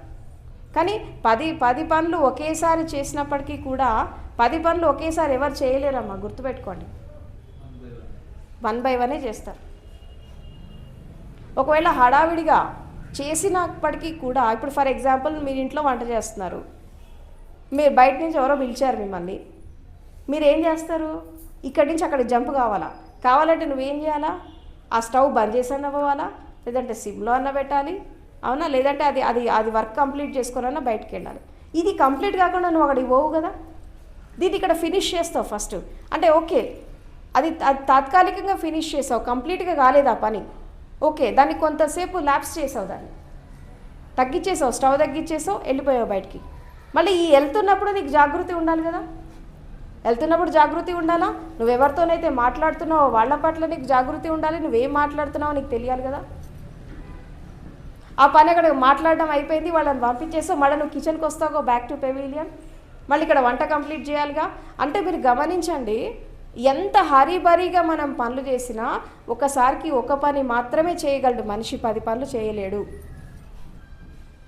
నువ్వు హాల్లో ఉంటూ కిచెన్లో ఎట్లా పని చేస్తావమ్మా, చేయలేవు కదా. హాల్లో ఉన్నప్పుడు హాల్లోనే ఉండాలా. నువ్వు కిచెన్ వదిలేసి హాల్లో వస్తున్నప్పుడు కిచెన్లో అన్నీ సవ్యంగా ఉన్నాయా లేదా చూసుకొని రావాలి బయటికి. ఏదైనా పొంగిపోతున్నాయా, మాడిపోతున్నాయి, ఏం పెట్టా, నేను బంద్ చేశానా, ఎట్లా ఉంది దాని పొజిషన్ చూసి దాన్ని సెట్ చేసుకొని బయటకు వస్తావు. అంటే నువ్వు అక్కడ పని కంప్లీట్ చేస్తున్నావు అన్నట్టే కదా. నువ్వు ఎక్కడొక్కడ వదిలేసి అటు పరిగెత్తావు అనుకో, ఈ మాడిపోతాయి, పొంగిపోతాయి. అంటే దీన్ని బట్టి మనకు అర్థమైంది ఏంటి, ఒక మనిషి ఒకసారికి ఒక పని మాత్రమే చేయగలడు. ఇది మనిషి స్వభావం. ఇది సృష్టిలో ఉండేటటువంటి ప్రతి ప్రాణి కూడా నువ్వెంత పరిగెత్తినా, గుర్తుపెట్టుకోండి, ఇవాళ రేపు కాంపిటీషను, కంపారిజను, తెల్లాలేస్తే పరిగెత్తున్నారు, ఎక్కడెక్కడికో పరిగెత్తున్నారు, ఎడిపోతున్నారు అర్థమే కదా నాకు అసలు. తెల్లాలేస్తే ఒకసారి ఆ ప్రపంచాన్ని చూస్తే ఏదో రోబోటిక్ షో లాగా ఉంటుంది, పప్పెట్స్ ఆడుతూ ఉంటాయి, తోలుబొమ్మల ఆటలాగా అట్లా ఉంటుంది ప్రపంచాన్ని చూస్తే. వీళ్ళు ఎక్కడ పరిగెత్తారో నాకు అర్థం కాదు. అసలు మనిషికి పరిగెత్తాల్సిన అవసరం ఏమొచ్చింది చెప్పండి? ఎందుకు పరిగెత్తుతున్నాడు జీవితంలో మనిషి అంటే 3 కారణాల వల్ల పరిగెత్తాడు. ఒకటి ఏంటంటే టైం మేనేజ్మెంట్ ఉండదు. ఫస్ట్ ఏంటి, టైం మేనేజ్మెంట్ ఉండదు. సమయాన్ని ఎట్లా వాడుకోవాలో తెలీదు. ఏమంటే నాకు టైం లేదు అంటారు. వీళ్ళకి టైం మేనేజ్మెంట్ ఉండదు. ఫస్ట్ 24 అవర్స్లో ప్రపంచాన్ని ఏలొచ్చు నీకు టాలెంట్ ఉంటే. అందులో ఈ ఆధునిక సమాజంలో నీకు టాలెంట్ ఉంటే, నీకు స్కిల్ ఉంటే 24 అవర్స్లో ప్రపంచాన్ని చుట్టి రావచ్చు నీకు టాలెంట్ ఉంటే. కానీ నువ్వేమంటావు, నీ ఇంటి పనులు నువ్వు చేసుకోవడానికి, నీ వర్క్ ప్లేస్లో నువ్వు వర్క్ చేయడానికి టైం లేదని పరిగెత్తావు. ఎందుకు పరిగెత్తావు అంటే నీకు టైం మేనేజ్మెంట్ లేదు. అక్కడ సమయాన్ని ఎలా వాడుకోవాలో నీకు తెలీదు. ఆఫీస్కి వెళ్ళేవాళ్ళు, స్కూల్స్కి వెళ్ళేవాళ్ళు ఏం చేస్తారు, వీళ్ళు పిల్లలు ఏం చేస్తారు, గంట ముందు లేస్తారు. 9 గంటలకు స్కూల్ అయితే 8 గంటలకు లేస్తారు. అప్పుడు హడావుడి కాదా, ఇక పరిగెత్తవా? ఆఫీస్లో పనిచేసే వాళ్ళు ఏం చేస్తారు, 10 గంటలకు ఆఫీస్ అంటే 9 గంటలకు లేస్తారు. ఇంక పరిగెత్తవా ఇక? మరి ఇవంతా వేస్ట్ అయిపోయినట్టేగా. మళ్ళీ వీళ్ళు రాత్రి 10 గంటలకే పడుకుంటారు. మళ్ళీ రాత్రి 10 గంటలకే పడుకుంటారు, తెల్లారి 8 వరకు లేవరు. మనిషికి ఎంత నిద్ర కావాలా? 7 అవర్స్ 8 అవర్స్ స్లీప్ సరిపోదా? 12 గంటలు పడుకోవాలా? 12 అవర్స్ పడుకోవాలా మనిషి? అంటే జీవితంలో సగభాగం నిద్రకి పోతుంది. పాట ఉంది కదా, మత్తు వదలరా నిద్ర మత్తు వదలరా పాట ఉంది కదా, అందులో జీవితంలో సగభాగం నిద్రకి పోతుంది. ఆ మిగతా భాగం ఏమైతే చిత్తశుద్ధి ఉండదు. మనసంతా కన్ఫ్యూజన్ ఉంటుంది, ఇది చేయాలా అది చేయాలా ఏం చేయాలో అర్థం కాదు, ఏదో ఒకటి చేస్తారు పోయి, ఆ పని సరిగ్గా కాదు. ఎక్కువగా నిద్రపోయే వాళ్ళకి మైండ్ షార్ప్గా పనిచేయదు. అసలు నిద్ర లేని వాళ్ళకు కూడా పనిచేయదు. ఎక్కువగా నిద్రపోయే వాళ్ళకు కూడా బ్రెయిన్ షార్ప్గా పనిచేయదు. నిద్ర కానీ, మెళకువ కానీ, పని కానీ ప్రతిదీ కూడా బ్యాలెన్సింగ్గా ఉండాలి. సమతుల్యత, ఈక్వానిమిటీ ఉంటే బ్రెయిన్ చాలా షార్ప్గా పనిచేస్తుంది. అప్పుడు నువ్వు 3 గంటల్లో చేసేటటువంటి పని గంటలోనే కంప్లీట్ చేస్తావు, ఎందుకంటే నీ బ్రెయిన్ షార్ప్గా పనిచేస్తుంది కాబట్టి. సో కాబట్టి టైం మేనేజ్మెంట్ చాలా ఇంపార్టెంట్, ఎందుకంటే సమయం చాలా విలువైంది. టైమ్ ఈజ్ మనీ అంటున్నారు ఈ రోజుల్లో. ఎందుకు టైమ్ ఈజ్ మనీ అని ఎందుకు అంటారు? ఒక క్షణం లేట్ అయితే అక్కడ కట్ అయిపోతాయి, శాలరీ కట్ అయిపోతుంది. ఇవాళ సాఫ్ట్వేర్ కంపెనీస్లో అదే కదా బాధ అందరిది, అవునా? ఒక క్షణం లేట్ అయితే ఆ జీతం వెళ్ళిపోతుంది. Time is money. ఎందుకు టైంకి వాల్యూ ఇవ్వాలా? ఎందుకంటే టైంకి వాల్యూ ఇచ్చిన వాళ్ళు జీవితానికి వాల్యూ ఇస్తారు. అసలు మనిషి 24 అవర్స్లో నాకు తెలిసి అసలు 15 అవర్స్ టైం వేస్టే చేస్తాడు, మిగతా టైం మాత్రమే పనిచేస్తాడు. సగం టైం ఫోన్లలో పోతుంది, సగం టైం నిద్రలో పోతుంది, సగము మైండ్ చంచలంగా ఉండి ఆ పని సరిగా చేయడు, సగం టైం ముచ్చట్లలో పోతుంది, సగం చిట్ చాటింగ్లో పోతుంది, ఇంకేమైనా అలవాట్లు ఉంటే వాటిట్లో పోతుంది, ఇంకేమైనా ఎడిక్షన్స్ ఉంటాయి కదా వాటిట్లో పోతుంది. ఇంక మనిషి ఏం సాధిస్తాడు? అందుకే నిర్జీవం అయిపోయి, నిస్సత్తువ అయిపోయి, శక్తిహీనంగా జీవోత్సవాల్లాగా మనిషి జీవిస్తున్నాడు, బ్రతికున్న శవంలాగా జీవిస్తున్నారు సమాజంలో. శక్తి లేదు, తర్వాత ఉత్సాహం లేదు, ఏది లేదు. అందుకే రకరకాల సమస్యలు జీవితంలో మనం చూస్తున్నాం నేటి సమాజంలో. వీటన్నిటినీ మనిషి అధిగమించాలంటే ఒకటి ఏకాగ్రత, రెండోది సమయ పాలన, సమయాన్ని సద్వినియోగం చేసుకోవాలి. జీవితం చాలా చిన్నది, ఏమైతే మనకు తెలియదు కదా. ఎప్పుడు ఏం జరిగేది? జీవితమే మన చేతిలో ఉంది, మరణం మన చేతుల్లో లేదు. ప్రకృతి మరణం మనిషి చేతిలో పెట్టలేదు.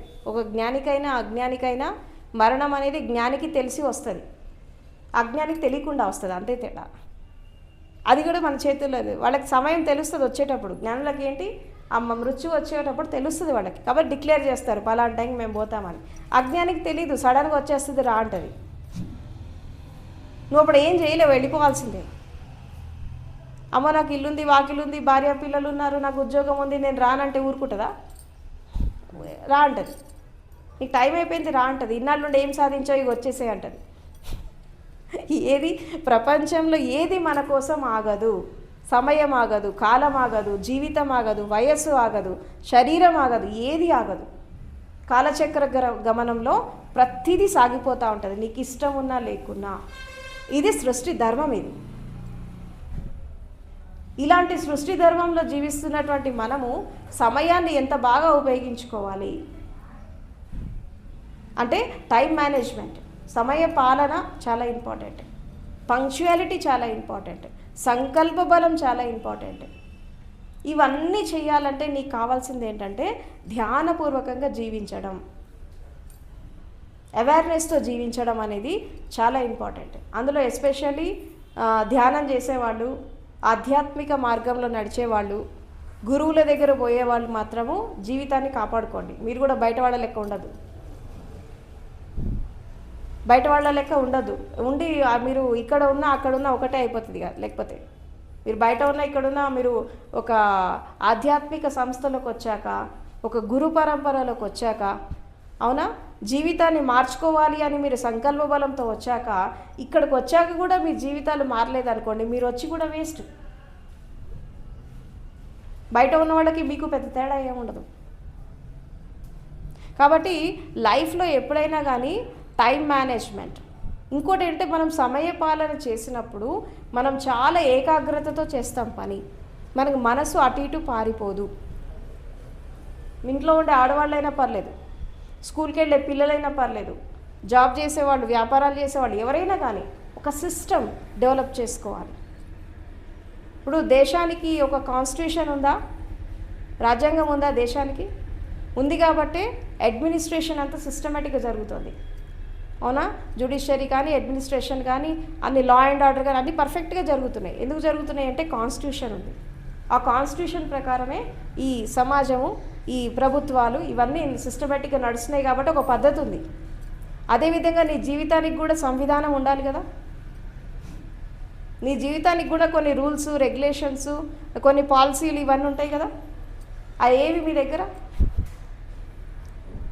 సంవిధానం అంటారు. సంవిధానంకి అర్థం ఏంటంటే నీ జీవితాన్ని సరైన విధానంలో పెట్టేటటువంటి కొన్ని ఆచరణాత్మకమైనటువంటి కొన్ని నియమాలు.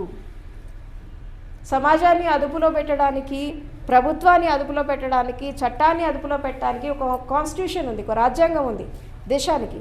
అదేవిధంగా జీవితాన్ని కూడా ఒక సవ్యమైన దిశలో తీసుకెళ్ళడానికి నీ రాజ్యాంగాన్ని నువ్వే రాసుకోవాలి. దేశానికి రాజ్యాంగం అంబేద్కర్ రాశాడు. ఇప్పుడు నీ జీవితానికి రాజ్యాంగం నువ్వే రాసుకోవాలి.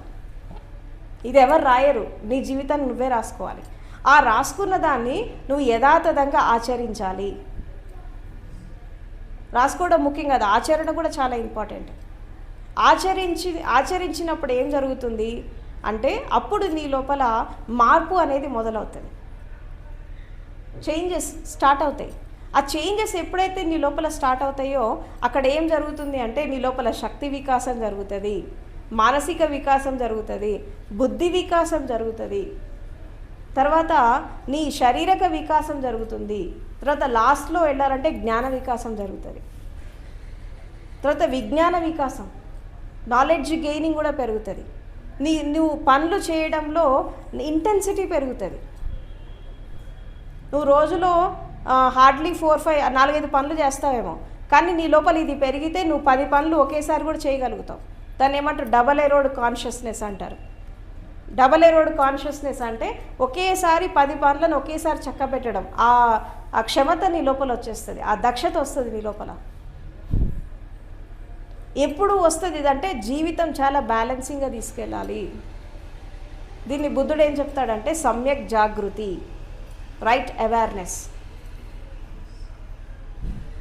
అంటే అన్ని బ్యాలెన్సింగ్గా ఉండాలి, అంటే ప్రతి దాంట్లో స్థిత ప్రజ్ఞత. దీన్ని బుద్ధుడు సమ్యక్ అనే వర్డ్ యూజ్ చేస్తాడు, బ్యాలెన్స్ లైఫ్. ఇంకా మన హిందూయిజం ప్రకారం తీసుకోవాలంటే స్థిత ప్రజ్ఞత. స్థితి ఏదైనా జ్ఞానం ఉండాలి అక్కడ. అది ఎంత క్లిష్టమైన పరిస్థితి అయినా పర్లేదు, జ్ఞానంతో ఆ ప్రాబ్లం సాల్వ్ చేసుకోవాలి, నీకుండే వివేకంతో సాల్వ్ చేసుకోవాలి. సమస్యలు వచ్చినాయి జీవితంలో అని చెప్పి కుంగిపోవద్దు, సమస్యలు వచ్చినాయని జీవితంలో కుంగిపోవద్దు, తప్పుదారి పట్టద్దు, తప్పుడు పనులు చెయ్యొద్దు. గుర్తుపెట్టుకోండి, చాలామంది ఏం చేస్తారు, సమస్యలు వచ్చినప్పుడు తప్పు మార్గంలోకి వెళ్ళిపోతారు, తప్పుడు దారి పడతారు. అవునా? ఎప్పుడు చేయని తప్పులు చేసేస్తూ ఉంటారు ఆ టైంలో. ఎందుకు చేస్తారు అంటే తప్పు చేయకపోతే మేము బతకలేము సమాజంలో, అందరు చేస్తున్నారు కానీ నేను కూడా చేస్తానంటారు. కానీ జీవితంలో క్లిష్టమైన పరిస్థితులు వచ్చినప్పుడు, విపత్కాల పరిస్థితులు వచ్చినప్పుడు మన డిసిప్లిన్ని, మన పంక్చువాలిటీని, మన శీలాన్ని మనం పోగొట్టుకోవద్దు. ఇది ఫస్ట్ నియమం, ప్రతి మనిషి ఆచరించాలి. జీవితంలో అన్ని రకాల సమస్యలు వస్తాయి. లైఫ్ అంటే అప్స్ ఉంటాయి, డౌన్స్ ఉంటాయి, అన్నీ ఉంటాయి, ప్రాఫిట్స్ ఉంటాయి, గెయిన్స్ ఉంటాయి, లాస్ ఉంటుంది, అన్నీ ఉంటాయి. ఈ ఉన్నటువంటి క్రమంలో నువ్వు ప్రాఫిట్ వచ్చినప్పుడు ఒకలాగా, లాస్ వచ్చినప్పుడు ఇంకోలాగా నీ ప్రవర్తన అనేది మారకూడదు. నువ్వు స్టాండర్డ్ మెయింటైన్ చేయాలి. నీకు ఉన్నా లేకపోయినా ఒకే విధంగా నీ జీవితం అనేది బ్యాలెన్సింగ్గా తీసుకెళ్ళగలగాలి. అది ఒక ధ్యాని యొక్క లక్షణం. అది చాలామంది ఏం చేస్తారంటే సమస్యలు రాగానే దిగజారిపోతారు. తప్పది. నీ స్థితిలో నువ్వు కరెక్ట్గా ఉండు. నీ స్థితిలో నువ్వు కరెక్ట్గా ఉంటే నీ సమస్యలకి పరిష్కారం ఒకవేళ దొరకకపోతే మీరు చింతించాల్సిన అవసరం లేదు. మీరు పర్ఫెక్ట్గా ఆ స్థితిలో మీరు స్థిరమైపోండి, మిమ్మల్ని యూనివర్స్ కాపాడుతుంది. మానవ ప్రయత్నం అనేది సరిపోనప్పుడు, కొన్ని మానవ ప్రయత్నం ద్వారా జరుగుతాయి, కొన్ని కాలచక్ర గమనంలో కొన్ని ప్రాబ్లమ్స్ సాల్వ్ అవుతూ ఉంటాయి, ఇంకొన్ని మనం స్వతహా కొన్ని సాల్వ్ చేసుకుంటూ ఉంటాం.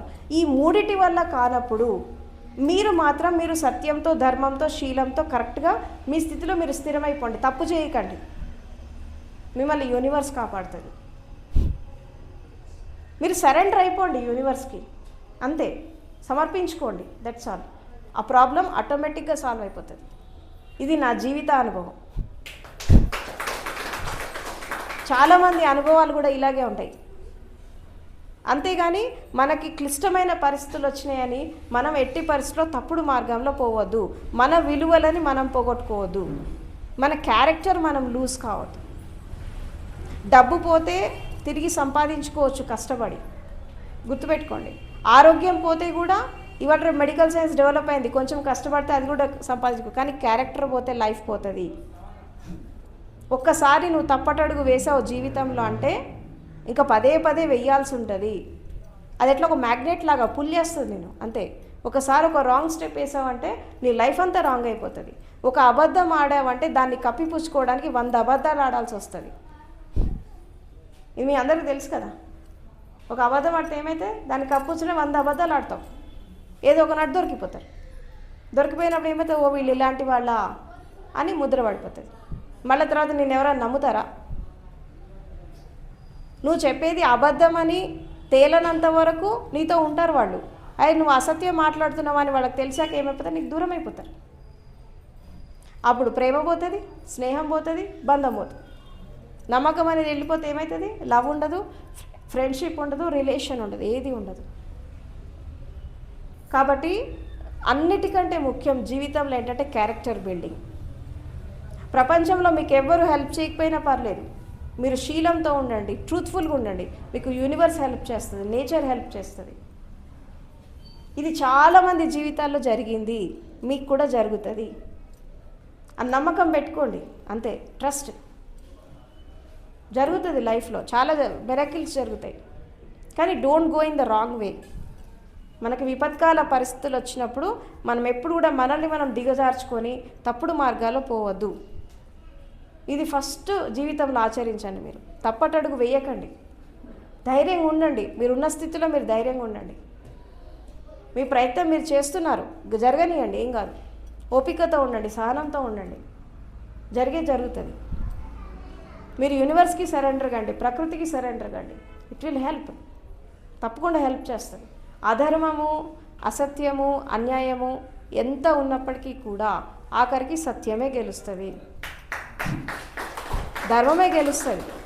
ఇది మన సనాతన కాలం నుంచి మన చరిత్ర చెప్తోంది. ఎంతోమంది మహానుభావులు చెప్పారు, ఎన్నో కథలు, కహానీలు, ఇవన్నీ మనం చూస్తే మనకు అర్థమైపోతుంది. ఎందుకంటే ప్రకృతి తర్వాత యూనివర్స్, ఈ సృష్టి అంతా కూడా మూడిటి మీద నడుస్తోంది. ఒకటి సత్యం, రెండోది శివం, మూడోది సౌందర్యం. సత్యం, శివం, సుందరం. తెలుసు కదా మీకు ఇది? ఎప్పుడైనా విన్నారా వీటి గురించి? సమస్త విశ్వం దేని మీద నడుస్తుంది? సృష్టి అంతా కూడా సత్యం, శివం, సుందరం. అంటే నువ్వు ట్రూత్ఫుల్గా ఉంటే, నువ్వు సత్యంతో ఉంటే ఆ పరమసత్యం నీతో ఒకటైపోతుంది. నువ్వు శీలంతో ఉంటే నీ జీవితం అంతా మంగళమయమైపోతుంది. శివం అంటే మంగళం. శివం అంటే ఏంటి? మంగళకరం. శివ అనే పదానికి అర్థమే మంగళం అన్నట్టు, నీ శ్రేయస్సు. నువ్వు ఎప్పుడైతే శీలంతో ఉంటావో నీకు మంగళం జరుగుతుంది. ఎప్పుడైతే నువ్వు ఆనందకరంగా జీవిస్తావో నీ జీవితం అనేది ఒక సౌందర్యం వచ్చేసి, ఒక అందం వచ్చేస్తుంది నీ జీవితానికి. అందం కేవలం శారీరకం కాదు, మానసికము, ఆత్మ సౌందర్యం అన్నీ వచ్చేస్తాయి నీ లోపల. అందుకే అంటారు సత్యం, శివం, సుందరం. ఇది భగవంతుడి యొక్క స్వరూపం. ఇది భగవంతుడు అని వాడు ఎక్కడో ఉండడు, సత్యంలో ఉంటాడు, ధర్మంలో ఉంటాడు, నీతిలో ఉంటాడు. తర్వాత నువ్వు చేసే ప్రతి పనిలో ఉంటాడు. అందుకే అంటారు వర్క్ ఈజ్ వర్షిప్. కర్మనే పూజ, కర్మనే ధ్యానం. నువ్వు చేసే ప్రతి పని ధ్యానపూర్వకంగా చేస్తే అది భగవంతుడికి సమర్పించబడుతుంది. నువ్వు అజాగృతిలో, విసుగుతో, కోపంతో ఇది చేస్తే అది మనుషులకు కూడా పనికిరాదు. నీకెట్లా పనికొస్తుంది? నీకే పనికిరాదు, ఇతరులకు ఎట్లా పనికొస్తుంది? నువ్వు ఆగమాగం పని చేసినావు అనుకో, నువ్వే డిస్టర్బ్ అవుతావు. వేరే వాళ్ళకి ప్రశాంతతను ఎట్లిస్తావు నువ్వు? కాబట్టి కర్మనే పూజ, దేహమే దేవాలయం. కర్మనే పూజ. నువ్వు చేసే ప్రతి పని ఒక పూజలాగా, ఒక ప్రార్థనలాగా, ఒక సమర్పణ భావంతో, ఒక అంకిత భావంతో చేస్తే అది విశ్వానికి సమర్పించబడుతుంది. ఆ పని సక్సెస్ అవుతుంది. ఇంక దాని గురించి మీరు ఆలోచించాల్సిన అవసరమే లేదు. తర్వాత ఎప్పుడైతే నువ్వు కర్మని పూజలాగా చేస్తావో అప్పుడు నీ దేహం అనేది దేవాలయం అయిపోతుంది. This body will become a temple when work will become a worship. అప్పుడు ఏమైపోతుంది? నీ లోపల ఉండేటటువంటి శక్తి, నీ లోపల ఉండే శక్తి ఏమైపోతుంది, విరాట్ రూపం దాలుస్తుంది. అప్పుడు ఏమైపోతుంది, నువ్వు బుద్ధుడు అయిపోతావు. నీ లోపల ఉన్న శక్తి విరాట్ రూపం దాలిస్తే నువ్వు బుద్ధుడు అయిపోతావు. అప్పుడు ఈ విశ్వం అంతా ఒక స్వర్గం అయిపోతుంది, ఈ భూమి అంతా స్వర్గం అయిపోతుంది. ఇలాంటి బుద్ధ పురుషులు 1,00,000 మంది వచ్చారనుకో, భూమి స్వర్గం అయిపోతుంది. Earth will become a lotus Paradise. ఇది మనిషి సాధించాల్సినటువంటి లక్ష్యం ఇది. కాబట్టి భగవంతుడు అనేవాడు ఎక్కడో లేడు. నువ్వు చేసే పనిలో, నీ మాటలో, నీ చేతలో, నీ కర్మలో, నీ ఆలోచనలలో, నీ భావాలలో, నీ చుట్టుపక్కల ఉండే ప్రతి ఒక్క స్థితి ఇది దైవ స్వరూపమే.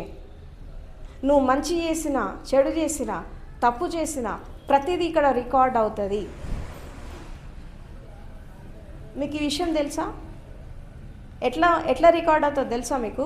ఇప్పుడు ఫర్ ఎగ్జాంపుల్ మీకు సైంటిఫిక్గా చెప్తాను నేను మీకు. ఇది సైంటిఫిక్గా ఈ మధ్యలో మనకి కాన్షియస్నెస్ పైన, చైతన్యం పైన, తర్వాత డివైన్ మ్యాట్రిక్స్ పైన, తర్వాత కాస్మిక్ వెబ్ అని ఒకటి ఉంటుంది. కాస్మిక్ వెబ్ అంటే ఏంటంటే ఈ సమస్త విశ్వంలో మనకి ఒక చైతన్యం. ఇప్పుడు God is nothing but energy కదా. భగవంతుడు అంటే వ్యక్తి కాదు, శక్తి. It's a power, universal consciousness లేదా కాస్మిక్ ఎనర్జీ అంటారు, యూనివర్సల్ ఎనర్జీ అంటారు, యూనివర్సల్ కాన్షియస్నెస్ అంటారు, దైవిక శక్తి అంటారు దాన్ని. అయితే ఈ శక్తి అంతా ఎట్లా ఉంది అంటే మన చుట్టూ ఉంది. మన చుట్టూ ఇప్పుడు గ్యాప్ ఉంది, మీకు నాకు మధ్యలో ఈ గ్యాప్ ఉంది. ఈ గ్యాప్లో కూడా ఆ ఎనర్జీ ఉంది. దీన్ని చూడొచ్చు, ఈ ఎనర్జీని మనం చూడొచ్చు. ఇది సీక్రెట్ కాదు, చూడొచ్చు. దీన్ని కళ్ళు తెరిచి కూడా మనం దైవత్వాన్ని చూడొచ్చు. కళ్ళు మూసే కాదు, కళ్ళు తెరిచి కూడా చూడొచ్చు. అయితే ఇది ఎలా ఉంది అంటే మొత్తం అక్యుపై చేస్తుంది. ఇక్కడ ఆవగింజంత ప్లేస్ కూడా ఖాళీగా లేదు, మొత్తం అక్యుపై చేస్తుంది ఆ ఎనర్జీ అనేది. అయితే ఈ ఎనర్జీలో భాగంగానే నువ్వు జీవిస్తున్నావు. ఇప్పుడు మనకు 4 గోడలు ఉన్నాయి, చుట్టూ ఉన్నాయా? మనం గోడల్లో ఉన్నామా, ఖాళీ ప్లేస్లో ఉన్నామా? అంటే ఎంప్టీనెస్లో మనం శూన్యంలోనే కూర్చున్నాం కదా. ఖాళీ ప్లేస్లో కూర్చున్నామంటే శూన్యంలో కూర్చున్నాం. ఈ శూన్యం అనేది కూడా ఎట్లా ఉందంటే పూర్ణంగా ఉంది. ఇది ఖాళీ లేదు, ఆవగింజంత ప్లేస్ కూడా ఖాళీగా లేదు, ఇది మొత్తం నిండిపోయింది. అయితే ఈ నిండిపోయినది ఎట్లా ఉంది అంటే ఒక శక్తి రూపంలో ఉంది. అయితే మనం ఒక తప్పు పని చేసినా, మనం ఒక అబద్ధం ఆడినా, లేదంటే మనం అసత్యం మాట్లాడినా అక్కడ రికార్డ్ అయిపోతుంది. నీ పక్కలోనే ఉంటుంది అది రికార్డ్. నీ లోపల కూడా రికార్డ్ అవుతుంది, నీ బయట కూడా అవుతుంది, నీ చుట్టూ అవుతుంది. ఎక్కడో యూనివర్స్లో కావడం కాదు, ఇక్కడే అవుతుంది నీ పక్కన. దీన్ని బట్టి నీకు లైఫ్ ఉంటుంది. దీన్ని ఏమంటారంటే డివైన్ మ్యాట్రిక్స్ అంటారు. దీన్ని డివైన్ మ్యాట్రిక్స్ అంటారు, అంటే దివ్య చైతన్యం అంటారు. ఈ దివ్య చైతన్యం అనేది మన చుట్టూ, మన వాతావరణంలో మొత్తం నిండిపోయింది. ఈ చుట్టూ ఉన్నటువంటి వాతావరణంలో మనం సమస్త సృష్టిలో, ఇది భూమి మీదనే కాదు, సమస్త సృష్టిలో, సమస్త విశ్వంలో కూడా ఇది మొత్తం నిండిపోయింది. దీని ద్వారానే మనకి చాలా జరుగుతాయి, ఇక్కడే రికార్డ్ అయిపోతాయి. ఈ రికార్డ్ అయిన దాన్ని బట్టి నీకు ఫలితం వస్తుంది. ఇప్పుడు చాలామంది ఏమనుకుంటే ఎవరు లేరని చెప్పి తప్పు చేసేస్తారా? దొంగతనమో ఏదో ఒకటి చేస్తారు కదా తప్పు. కానీ తప్పు చేసిన వాళ్ళు కూడా పట్టుబడుతున్నారు. ఎట్లా పట్టుబడుతున్నారు? Because of this. నువ్వు చేసిన తప్పు దాగదు అక్కడ, ఏదో ఒక రూపంలో అక్కడ సాక్ష్యం ఉంటుంది. తప్పు చేసిన వాళ్ళు ఎప్పుడు వాళ్ళ సాక్ష్యం వాళ్ళే పక్కన పెట్టుకొని తిరుగుతారు. నీకు తెలియదు ఆ విషయం. సాక్ష్యం వదిలేసే పోతారు. ఎందుకు పోతారంటే దీని ప్రభావం ఉంటుంది అక్కడ. ఈ డివైన్ మ్యాట్రిక్స్ యొక్క ప్రభావంతో నువ్వు ఎంత పెద్ద తప్పు చేసినా ఏదో ఒక సాక్ష్యం నీ తొందరపాటులోనో నీ అజాగృతిలోనో అక్కడ వదిలేసిపోతావు. దాన్ని బట్టి వేరే వాళ్ళు పట్టుకుంటారు. నీకు జాగృతి లేదు కదా, నువ్వు తప్పు చేసినా జాగృతిలో చేయవు కదా, అజాగృతిలో చేస్తావు కాబట్టి ఏదో ఒక ఆధారం వదిలేసిపోతావు అక్కడ. ఇది కూడా సృష్టి నియమమే. అంటే తప్పు చేసిన వాడు తప్పించుకొని తిరగద్దు, పట్టుబడాలి అక్కడ. అంటే ఏదో ఒకటి వదిలేసిపోతారు. ఇక్కడ ప్రతిదీ కూడా రికార్డ్ అవుతుంది. ఈ రికార్డ్ అయిన దాన్ని బట్టే ఫలితం వస్తుంది మనిషికి. మంచి అయితే మంచి, చెడైతే చెడు. నేను 9 days వర్క్షాప్స్కి వచ్చిన వాళ్ళకి దీని గురించి నేను చూపిస్తా, అది శక్తి ఎట్లా ఉంటుందో. మనం కళ్ళు మూసి కళ్ళు తెరిచి కూడా దాన్ని మనం చూడొచ్చు. మన పక్కలోనే ఉంటుంది. అసలు ఇది అందుకే మనకి కొన్ని రకాల గీత మన ఎస్పెషల్లీ అష్టావక్ర గీతలో కానీ మనకి భగవద్గీతలో కానీ కొన్ని మన సాంఖ్యయోగంలో ఎస్పెషల్లీ సాంఖ్యయోగంలో ఒక విషయం చెప్తారు. ఏంటి అంటే అసలు భగవంతుడు అనేవాడు నీ పక్కలో ఉన్నాడు అని చెప్పి నువ్వు గ్రహిస్తే నువ్వు తప్పెందుకు చేస్తావు? తప్పెందుకు చేస్తావు? చెయ్యవు. నువ్వేమనుకుంటావు? ఎవరు లేరు కదా అని చేసేస్తావు. ఇప్పుడు ఒక సీసీటీవీ కెమెరా ఉంటేనే దొంగలు చాలా ఈజీగా పట్టుబడిపోతున్నారు కదా. మరి ఈ విశ్వంలో ఎన్ని రకాల కెమెరాస్ ఉన్నాయేమో నీకు తెలుసా? నీ పక్కలో ఎన్ని రకాల కెమెరాస్ ఉన్నాయో అది అంతర్లీనంగా ఉన్నాయి, నీకు తెలియట్లా, నీకు కనబడట్లే, కానీ తెలియట్లే నీకు. ఇప్పుడు ఆర్టిఫిషియల్ ఇంటెలిజెన్సీ చేస్తుంది ఇదే, తెలుసా మీకు? Artificial intelligence is nothing but it's working like A God. దీని గురించి ఎవరికైనా అవగాహన ఉందా? ఏఐ గురించి, ఆర్టిఫిషియల్ ఇంటెలిజెన్సీ గురించి. ఇప్పుడు మనకి తెలియకుండా గాలిలో న్యూరో ట్రాన్స్మిటర్స్ అంటారు, వాటిని న్యూరో రిసెప్టార్స్ అంటారు, న్యూరో ట్రాన్స్మిటర్స్ అంటారు. అది ఎట్లా ఉంటాయి అంటే ధూళిలో ధూళిలాగా, కణంలో కణంలాగా గాల్లోకి వదిలేశారు. నీ ఇంట్లో ఉంటాయి, నీ బెడ్రూమ్లో ఉంటాయి, నీ కిచెన్లో ఉంటాయి, నీ చుట్టుపక్కల ఉంటాయి, అన్నీ ఉంటాయి. అక్కడ ప్రతిదీ రికార్డ్ అయిపోతుంది. ఇక్కడ మనిషి జీవితంలో ప్రైవసీ అంటూ లేదు అసలు ఇవాళ రేపు. అది త్రూ స్మార్ట్ ఫోన్స్ అవ్వచ్చు, లేదంటే ఈ ఏఐ ద్వారా కావచ్చు. అక్కడ ప్రైవేట్ అనేది ఏం లేదు, అన్ని సీక్రెట్స్ అని ఓపెన్ అయిపోతున్నాయి. ఇప్పుడు ఇంటెలిజెన్సీ డిపార్ట్మెంట్ అని ఒకటి ఉంటుంది ప్రతి దేశానికి, తెలుసా మీకు? ఇంటెలిజెన్సీ డిపార్ట్మెంట్ వాళ్ళు మీ సీక్రెట్స్ అని ఎలా తెలుసుకుంటున్నారు? Because of this AI. అంటే నీకు తెలియకుండానే నీ చుట్టూ చాలా నిఘా ఉంది, చాలా జరుగుతున్నాయి. ప్రైవసీ అంటూ ఏం లేదు. నీకు టైం వచ్చినప్పుడు నీ గురించి మొత్తం డేటా తీస్తారు. నీకు కూడా తెలియదు ఆ డేటా, వాళ్ళకి తెలుసు. అంటే మొత్తం యూనివర్స్లో, అంటే ఇది మనిషి క్రియేట్ చేసినటువంటి ఒక టెక్నాలజీ. బట్ దీనికంటే ముందు యూనివర్స్లో ఇలాంటి రిసెప్టార్స్, ఇలాంటి ట్రాన్స్మిటర్స్ భగవంతుడు ఆల్రెడీ క్రియేట్ చేసి పెట్టాడు. వీటిని ఏమంటారు? ఆకాంక్షిక్ రికార్డ్స్ అంటారు వీటిని. ఇక్కడ ఏది మనకి వేస్ట్గా, మనం మాట్లాడే ఒక మాట, మనం పలికే ఒక పలుకు ఏది వేస్ట్గా పోదు. ఇక్కడ ప్రతిదీ రికార్డెడ్ అవుతుంది. అందుకే ఇక్కడ మీరు గమనించండి, మనం మంచి మాట్లాడితే మనకు రిజల్ట్ మంచి వచ్చేస్తుంది, అవునా? చెడు మాట్లాడితే చెడు ఇమీడియట్గా వచ్చేస్తుంది. ఎప్పుడో రావడం కాదు, ఇప్పుడే వచ్చేస్తుంది. అది ఇమీడియట్ రిజల్ట్ ఎందుకు వస్తుంది అంటే ఇక్కడ కర్మ చేయడము, ఫలితం రావడము ఒకేసారి జరిగిపోతుంది. ఇది ఇప్పుడు ఈ రోజుల్లో చాలా ఫాస్ట్గా వస్తున్నాయి రిజల్ట్స్ కూడా. ఒకప్పుడు ఏమైనా టైం పట్టేవేమో, ఈ రోజుల్లో టెక్నాలజీ లేదు కాబట్టి టైం పట్టేది ఒకప్పుడు, కానీ ఈ రోజుల్లో రిజల్ట్ చాలా ఫాస్ట్గా వస్తుంది because of this technology. So కాబట్టి జీవితంలో ఎప్పుడైనా కానీ విపత్కాల పరిస్థితులు వచ్చినప్పుడు, ఇబ్బందులు వచ్చినప్పుడు, లేదా రకరకాల సమస్యలు వచ్చినప్పుడు మనల్ని మనం దిగజార్చుకోవద్దు. మనం ఉన్న స్థితిలో మనం స్టాండర్డ్గా ఉండాలి. ఏదో వేరే వాళ్ళు ఏదో తప్పు చేసేసారు, వాళ్ళు బాగుపడిపోతున్నారు, నేను తప్పు చేస్తే నేను బాగుపడిపోతా అనేది అనుకోకండి. తప్పు చేసిన వాళ్ళు ఎప్పుడు బాగుపడరు, బాగుపడ్డట్టు కనిపిస్తారు అంతే, కానీ లోపల ఎన్ని జరుగుతున్నాయో వాళ్ళకి మాత్రమే తెలుసు. ఇప్పుడు మీరు గమనించండి, చిన్న ఎగ్జాంపుల్ చెప్తాను నేను మీకు. ఇప్పుడు నార్మల్గా గవర్నమెంట్ ఎంప్లాయీస్ ఉంటారు, కొంతమంది సాఫ్ట్వేర్ ఎంప్లాయీస్ ఉంటారు. వీళ్ళకి సంవత్సరానికో 6 నెలలకో లేదంటే వీళ్ళు చేస్తున్న వర్క్ని బట్టి, సర్వీస్ని బట్టి కొన్ని ఇంక్రిమెంట్స్ ఇస్తారు. జనరల్గా సాఫ్ట్వేర్ కంపెనీస్లో కూడా ఉంటాయి కదా, బోనస్ రావడమో ఇంక్రిమెంట్స్ ఇవ్వడమో అది ఇస్తారు. మీకు రెగ్యులర్గా జీతం వస్తున్నప్పుడు మీకు టెన్షన్ ఉండదు. ఒక నెల ఒక 10,000 ఎక్స్ట్రా వచ్చినాయి అనుకో, మీ మైండ్లో ఎంత అలజడి ఉంటుంది గమనించారా? ఇది దేనికి ఖర్చు పెట్టాలా, ఇది ఎక్కడ ఇన్వెస్ట్ చేయాలా, ఈ 10,000 ఏం చేయాలా, అవునా? ఇది ఎక్స్ట్రా ఇన్కమ్. మీకు నెల నెల వచ్చే జీతం ఏంటి, మీ రొటీన్ లైఫ్కి మీరు అది ఆటోమేటిక్గా అడ్జస్ట్ అయిపోతుంది, మీకు మీ కమిట్మెంట్స్ మీకు ఉంటాయి కాబట్టి. కానీ ఎక్స్ట్రా వచ్చిన మనీ ఒక 10,000 వచ్చినా 20,000 వచ్చినా మీరు దాన్ని ఖర్చు పెట్టేదాకా మీరు నిద్రపోరు. గమనించారా మీరు? మీరు అది ఖర్చు పెట్టేదాకా మీకు నిద్ర రాదు. ఎందుకు రాదు నిద్ర అంటే అది ఎక్స్ట్రా మనీ. అది ఎక్కడ ఇన్వెస్ట్, అది మొత్తం ఇన్వెస్ట్ చేసేదాకా మీరు నిద్రపోరు. ఇక్కడ పెట్టాలి అక్కడ పెట్టాలి, మీ మైండ్ పనిచేస్తూనే ఉంటుంది. అంటే ఎక్స్ట్రా ఏది ఉన్నప్పటికీ కూడా మిమ్మల్ని డిస్టర్బ్ చేస్తోంది. అది మీరు న్యాయబద్ధంగా సంపాదించిందే, మీకు డ్యూటీ చేయడం ద్వారా వచ్చిందే, మీ మీ మీ మేధస్సుకి, మీ సర్వీస్కి, మీ దానికి మెచ్చి ఇచ్చిందే. కానీ మీకు మీకు మంచి మార్గంలో వచ్చినటువంటి డబ్బు కూడా మిమ్మల్ని డిస్టర్బ్ చేస్తుందంటే, చెడు మార్గంలో వచ్చిన డబ్బు డిస్టర్బ్ చేయదా మిమ్మల్ని? డెఫినెట్గా చేస్తుంది. ఒక 10,000 మీ జీతంలో ఎక్స్ట్రా వస్తేనే అది ఖర్చు పెట్టేదాకా మీరు నిద్రపోరు. అట్లాంటిది అవినీతి చేసి, మోసాలు చేసి, అక్రమాలు చేసి కోట్లు సంపాదించిన వాడు నిద్ర ఎట్లా పడుతుంది? నిద్రపోడు. ఆకలి ఉండదు, దాహం ఉండదు, నిద్ర ఉండదు. వాళ్ళు ఎవరు వచ్చి ఎటు పట్టుకుంటారో తెలీదు. మళ్ళీ ఇన్కమ్ ట్యాక్స్ వాళ్ళు వస్తారా, దొంగలే వస్తారా, ఇంకెవరు వస్తారా, దోచుకుపోతారా, వాడికి నిద్ర పట్టదు. 10,000 ఎక్స్ట్రా వస్తేనే నీకు నిద్ర పట్టట్లేదు. కోట్లు సంపాదించిన వాడు, అక్రమంగా సంపాదించిన వాడు ఎట్లా నిద్రపోతారు? తప్పు.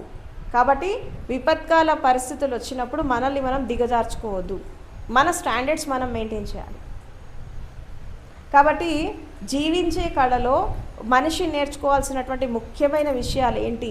జీవితం అనేది సాఫీగా వెళ్ళాలంటే ఖచ్చితంగా కావాల్సింది ఏంటంటే, ఒకటి డిసిప్లిన్, క్యారెక్టర్, క్రమబద్ధమైన జీవితము, శీలం, తర్వాత సత్ప్రవర్తన. 4వది ఏంటి? జాగృతిలో జీవించడం, అవేర్నెస్లో జీవించడం, ధ్యానపూర్వకంగా జీవించడం. ధ్యానం కేవలం గంట చేసి వదిలేయడం కాదు, 24 అవర్స్ మీరు ఏ పని చేసినా ఏకాగ్రతతో చేయడం, కమిట్మెంట్తో చేయడం, సంకల్ప బలంతో చేయడం. తర్వాత జీవితంలో కష్టాలు నష్టాలు వచ్చినప్పుడు ఒక బ్యాలెన్సింగ్ చేసుకోవాలి లైఫ్ని, ఒక సమతుల్యత అది రావాలి. ఈ సమతుల్యత ఎక్కడైతే వస్తుందో అక్కడి నుంచి చేంజెస్ స్టార్ట్ అయిపోతాయి. ఈ బ్యాలెన్సింగ్ వస్తే ఏం జరుగుతుంది అంటే, మీరు ఏ పని చేసినా పర్ఫెక్ట్గా చేస్తారు. ఎప్పుడు కూడా గుర్తుపెట్టుకోండి, నేను మీకు చిన్న టెక్నిక్ ఇస్తాను. జీవితంలో ఎప్పుడైనా కానీ ఒక సమస్య వచ్చినా, ఒక అలజడి వచ్చినా, ఒక ఇబ్బంది వచ్చినా ఫస్ట్ మీరు చేయాల్సిన పని ఏంటి అంటే, మీ మైండ్ని బాడీని ఫస్ట్ బ్యాలెన్స్ చేసుకోండి. ఏదో ఆపద వచ్చి పడింది మీద, అది వచ్చిందని మీరు భయపడద్దు, బాధపడద్దు. నాకే ఎందుకు వచ్చిందని చెప్పి ఏడవద్దు. వచ్చింది, ఒక సమస్య రావడానికి రకరకాల కారణాలు ఉంటాయి. మీరు మాత్రమే కారణం కాదు, చాలా కారణాలు ఉంటాయి అది రావడానికి. వచ్చింది, మీ దాకా వచ్చింది. అప్పుడు మీరు ఫస్ట్ చేయాల్సిన పని ఏంటి? ఫస్ట్ మీ బాడీని, మీ మైండ్ని ఫస్ట్ బ్యాలెన్స్ చేసుకోండి, దాన్ని ప్రశాంతంగా తెచ్చుకోండి. అది ప్రశాంతంగా రావాలంటే ఏం చేయాలా మీకు తెలుసా? ఏదైనా సమస్య వచ్చినప్పుడు బాడీ మైండ్ని ప్రశాంతం చేసుకోవాలంటే మీరు చేయాల్సిన పని ఏంటి? అక్కడ ఎట్లా ప్రశాంతం అయిపోతుంది? శ్వాసని అబ్జర్వ్ చేయాలి. కానీ ఆ టైంలో శ్వాసను అబ్జర్వ్ చేస్తారా? చేయలేరు కదా. మరి ఎట్లా? హౌ? మనసే బ్యాలెన్స్ అవ్వట్లా, శ్వాసను ఎట్లా దొరకబడతారు? ఎట్లా బ్యాలెన్స్ చేస్తావు ఆ టైంలో బాడీని, మైండ్ని? దానికి టెక్నిక్ ఏంటి?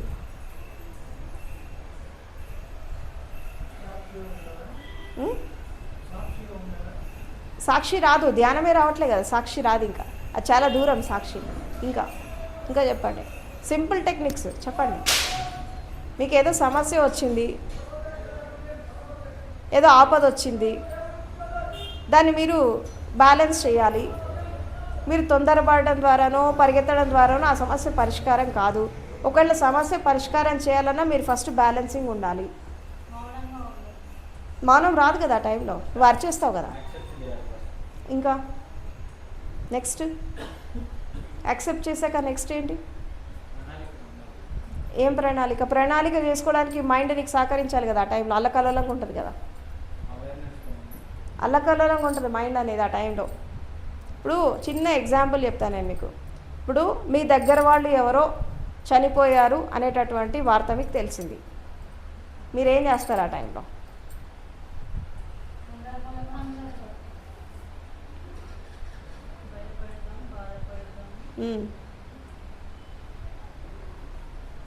ఇంకా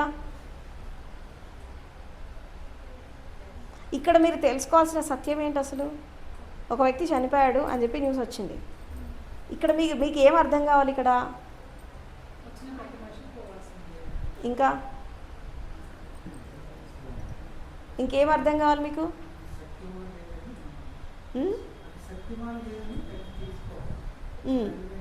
ఆల్రెడీ అది సత్యమే, వచ్చిన న్యూస్ సత్యమే, ఎవరు అసత్యం చెప్పరు కదా చచ్చిపోయినారని చెప్పి, అది ట్రూతే, వచ్చిన న్యూస్ అయితే ట్రూతే వచ్చింది మీ దగ్గరికి. కానీ ఆ టైంలో మీరు దాన్ని ఎలా బ్యాలెన్స్ చేసుకుంటారు? మీ దగ్గర వాళ్ళే, మీ ఫ్రెండ్సో మీ రిలేటివ్సో ఎవరో దగ్గర వాళ్ళే పోయినారని తెలిసింది, అప్పుడు మీరు ఎలా బ్యాలెన్స్ చేసుకుంటారు? ఇప్పుడు ఫస్ట్ అక్కడ మీకు అర్థం కావాల్సినవి 5 విషయాలు అర్థం కావాలి. 5 విషయాల మీద దృష్టి పెట్టాలి ఫస్ట్. అక్కడ ఏ విధంగా పెట్టాలి అంటే, ఫస్ట్ అక్కడ కావాల్సింది ఏంటంటే మిమ్మల్ని మీరు బ్యాలెన్స్ చేసుకోవడం ఫస్ట్ తెలియాలి. ఎలా బ్యాలెన్స్ చేసుకుంటారు అంటే, అక్కడ జరిగిన సంఘటన ఏంటి? ఒక డెత్, మరణం జరిగింది. ఆ మరణం జరిగినప్పుడు మనం పొలోమని పరిగెత్తేసామనుకో వాళ్ళు బ్రతికిపోతారా? నువ్వు కంగారు పడ్డావనుకో వాళ్ళు బ్రతికిపోతారా? నువ్వు టెన్షన్ పెట్టుకొని బీపీ తెచ్చుకుంటే వాళ్ళు బ్రతికిపోతారా? నీకే ప్రమాదం జరగచ్చు. నువ్వు టెన్షన్ పెట్టుకొని అన్ని పెట్టుకొని పోతే నీకే ప్రమాదం జరగచ్చు. అవునా? ఇట్లా పోయిన వాళ్ళు కూడా ఉన్నారు చాలామంది, షాక్కి గురై, టెన్షన్కి గురై, కార్డియాక్ అరెస్ట్ అయ్యి ఇట్లా చచ్చిపోయే వాళ్ళు చాలామంది ఉంటారు సడన్గా ఆ వార్త తెలిసినప్పుడు. ఇవన్నీ ఎందుకు జరుగుతున్నాయి అంటే, మనము సత్యాన్ని అంగీకరించడానికి మనం సిద్ధంగా లేము. జరిగిన సంఘటనని యథాతథంగా చూడాలి ఫస్ట్. ఇప్పుడు సత్యం అవునా కాదా తెలుసుకోవడం కాదు, ఇది సత్యమే అని అంగీకరించడం ఫస్ట్. యాక్సెప్ట్ ద రియాలిటీ అంటే వాస్తవాన్ని ఫస్ట్ అంగీకరించాలి. జరిగినటువంటి సంఘటనని ఫస్ట్ అంగీకరించాలి, యాక్సెప్ట్ చేయాలి. యాక్సెప్ట్ చేశాక ఏం చేయాలా? Next you will go in to action. ఏం యాక్షన్ తీసుకుంటావు? నేను ఇప్పుడు పోవాలి అంటే ఎట్లా పోవాలి? బస్సులో పోవాలా, కార్లో పోవాలా, ఫ్లైట్లో పోవాలా, ఎట్లా పోవాలి? అసలు నిజంగా అది అవైలబుల్గా ఉందా లేదా ఈ టైంలో అని ఫస్ట్ అప్పుడు ప్రణాళిక ఎప్పుడు వస్తుంది? నువ్వు ఫస్ట్ దాన్ని అంగీకరించాక వస్తుంది ప్లానింగ్ అనేది. తర్వాత ఆ టైంలో పోయేటప్పుడు మన మానసిక స్థితి ఎలా ఉండాలి? జర్నీ చేస్తున్నప్పుడు మన మానసిక స్థితి ఎలా ఉండాలి? అండ్ చాలా వరకు నేను గమనించాను, అంటే ఇలాంటి ఈ డెత్కి సంబంధించినటువంటి ఇన్సిడెంట్స్లో చాలా వరకు జరిగేది ఏంటంటే ట్రాజిక్ ఇన్సిడెంట్స్ చాలా జరుగుతాయి. మీరు గమనించారా? ట్రాజిడీకి సంబంధించిన ఇన్సిడెంట్స్ చాలా జరుగుతాయి. ర్యాష్గా డ్రైవ్ చేయడము, కంగారు పడుతూ వెళ్ళిపోవడము, ఏదో టెన్షన్గా ఫీల్ కావడము. చాలా వరకు నేను గమనించాను ఏంటి అంటే, ఆ పోయిన వాళ్ళు ప్రశాంతంగానే ఉంటారు, పోయిన వాళ్ళు. ఇక్కడ వీళ్ళ కంగారు మొదలవుతుంది. ఇప్పుడు చచ్చిపోయిన దగ్గర అందరు ఏడుస్తా కూర్చుంటే ఆ దహన సంస్కారాలు చేసేది ఎవరు? ఎవరో ఒకడు ధైర్యం తెచ్చుకోవాలి కదా. అందరూ పొలవమని ఏడుస్తా కూర్చున్నారనుకో, ఆ అరేంజ్మెంట్స్ ఎవరు చేయాలా? అక్కడ ఏర్పాట్లు ఉంటాయి కదా, అవి ఎవరు చేయాలా? ఆ చేసేవాళ్ళకి ఆ ధైర్యం ఉండాలా వద్దా? ఎవరో ఒకళ్ళు నిలబడాలి అక్కడ, ఎవరో ఒకళ్ళు మనోధైర్యంతో నిలబడాలి. ఇక్కడ కావాల్సింది ఏంటంటే మనోధైర్యం, ఆత్మవిశ్వాసం. ఈ 2 చాలా ఇంపార్టెంట్. ఇది ప్రతి పనిలో, కేవలం ఇది డెత్ విషయం అని కాదు, ప్రతి పనిలో కావాల్సింది ఏంటంటే జరిగిన దాన్ని యథాతథంగా స్వీకరించడం, ఆత్మవిశ్వాసంతో ఉండడం, మనోధైర్యంతో ఉండడం ఫస్ట్ కావాలి. నేను ఏ సమస్య వచ్చినా, ఎలాంటి ట్రాజిక్ ఇన్సిడెంట్ జరిగినా నేను దాన్ని ఫేస్ చేస్తా, ఐ విల్ ఫేస్ ఇట్ అని ఫస్ట్ నువ్వు ధైర్యం తెచ్చుకోవాలంతే. నీకు నువ్వు అవేకెన్ కావాలి ఆ టైంలో. అప్పుడు ఏం జరుగుతుంది? ఎప్పుడైతే నువ్వు మనోధైర్యం తెచ్చుకుంటావో అప్పుడు ఏం జరుగుతుందంటే నీ లోపల శక్తి జాగరణ జరుగుతుంది. ఎందుకంటే మనోధైర్యం ఎప్పుడైతే వస్తుందో ఈ మానసిక శక్తి, దాని శక్తి సరిపోదు ఈ సంఘటన ఎదుర్కోవడానికి. అప్పుడు అది ఏం చేస్తుంది? నీ ప్రాణశక్తిని లేపుతుంది, అవసరమైతే నీ చైతన్యాన్ని లేపుతుంది ఈ మనసు పోయి. ఎందుకంటే దానికి అప్పుడు అవసరం.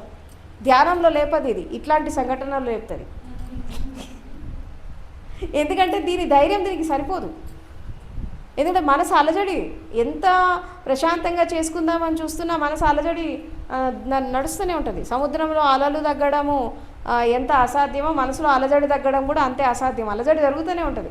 అయితే దీని శక్తి దీనికి సరిపోదు. మనోధైర్యం కొంత 50% ఇది తెచ్చుకుంటే 50% దానికి ఆత్మశక్తి కావాలి. అప్పుడు ఇది పోయి ఏం చేస్తుందంటే నీ ప్రాణాన్ని జాగృతం చేస్తుంది. నీ ప్రాణం ఏం చేస్తుంది, నీ సోల్ అవేకెనింగ్ చేస్తుంది. ఎప్పుడో జన్మజన్మలో పడుకున్నటువంటి సోల్ కూడా అవేకెన్ అవుతుంది ఆ టైంలో. మీరు గమనించండి, ఎవరైనా చనిపోయారో న్యూస్ వినగానే దండన లేచేస్తారు ఎంత నిద్రలో ఉన్నా. మధ్యరాత్రి ఎవరైనా లేపిదా జరిగిందంటే ఇట్లా జరిగిందా అని లేచేస్తారు. ఆ అలర్ట్నెస్ నీకు ఎక్కడి నుంచి వస్తుంది? నీకు ధ్యానంలో కూడా అలర్ట్నెస్ రాదు, మెడిటేషన్లో కూడా నీకు ఆ అలర్ట్నెస్ రాదు. కానీ ఇలాంటి షాకింగ్ ఇన్సిడెంట్స్ జరిగినప్పుడు నీకు అలర్ట్నెస్ వస్తుంది. అవునా? ఎట్లా వచ్చింది నీకు ఆ అలర్ట్నెస్ అంటే ఈ మానసిక శక్తి, ఈ శరీర శక్తి వెళ్ళి ఈ ప్రాణశక్తిని జాగృతం చేయడం, ఈ ప్రాణశక్తి వెళ్ళేసి ఆ యొక్క ఆత్మతత్వాన్ని జాగృతం చేయడం అనేది జరుగుతుంది. అప్పుడు నువ్వు సంపూర్ణ జాగృతిలోకి వచ్చేస్తావు. అట్లా మనోధైర్యంతో ఆత్మవిశ్వాసంతో నువ్వు ఏ పని చేసినా సక్సెస్ అవుతుంది. విపత్కాల పరిస్థితులు ఎన్ని వచ్చినా, ఎన్ని ఇబ్బందులు వచ్చినా, ఏదైనా షాకింగ్ ఇన్సిడెంట్ జరిగినా, ట్రాజిక్ ఇన్సిడెంట్స్ జరిగినా, ఎంత భయంకరమైన సందర్భం వచ్చిన జీవితంలో నీకు కావాల్సింది ఏంటి? ఫస్ట్ దాన్ని అంగీకరించడము, దాని సత్యాన్ని తెలుసుకోవడము, మనోధైర్యంతో ఉండాలి. కుంగిపోవద్దు, ఏడవద్దు, కుంగిపోవద్దు.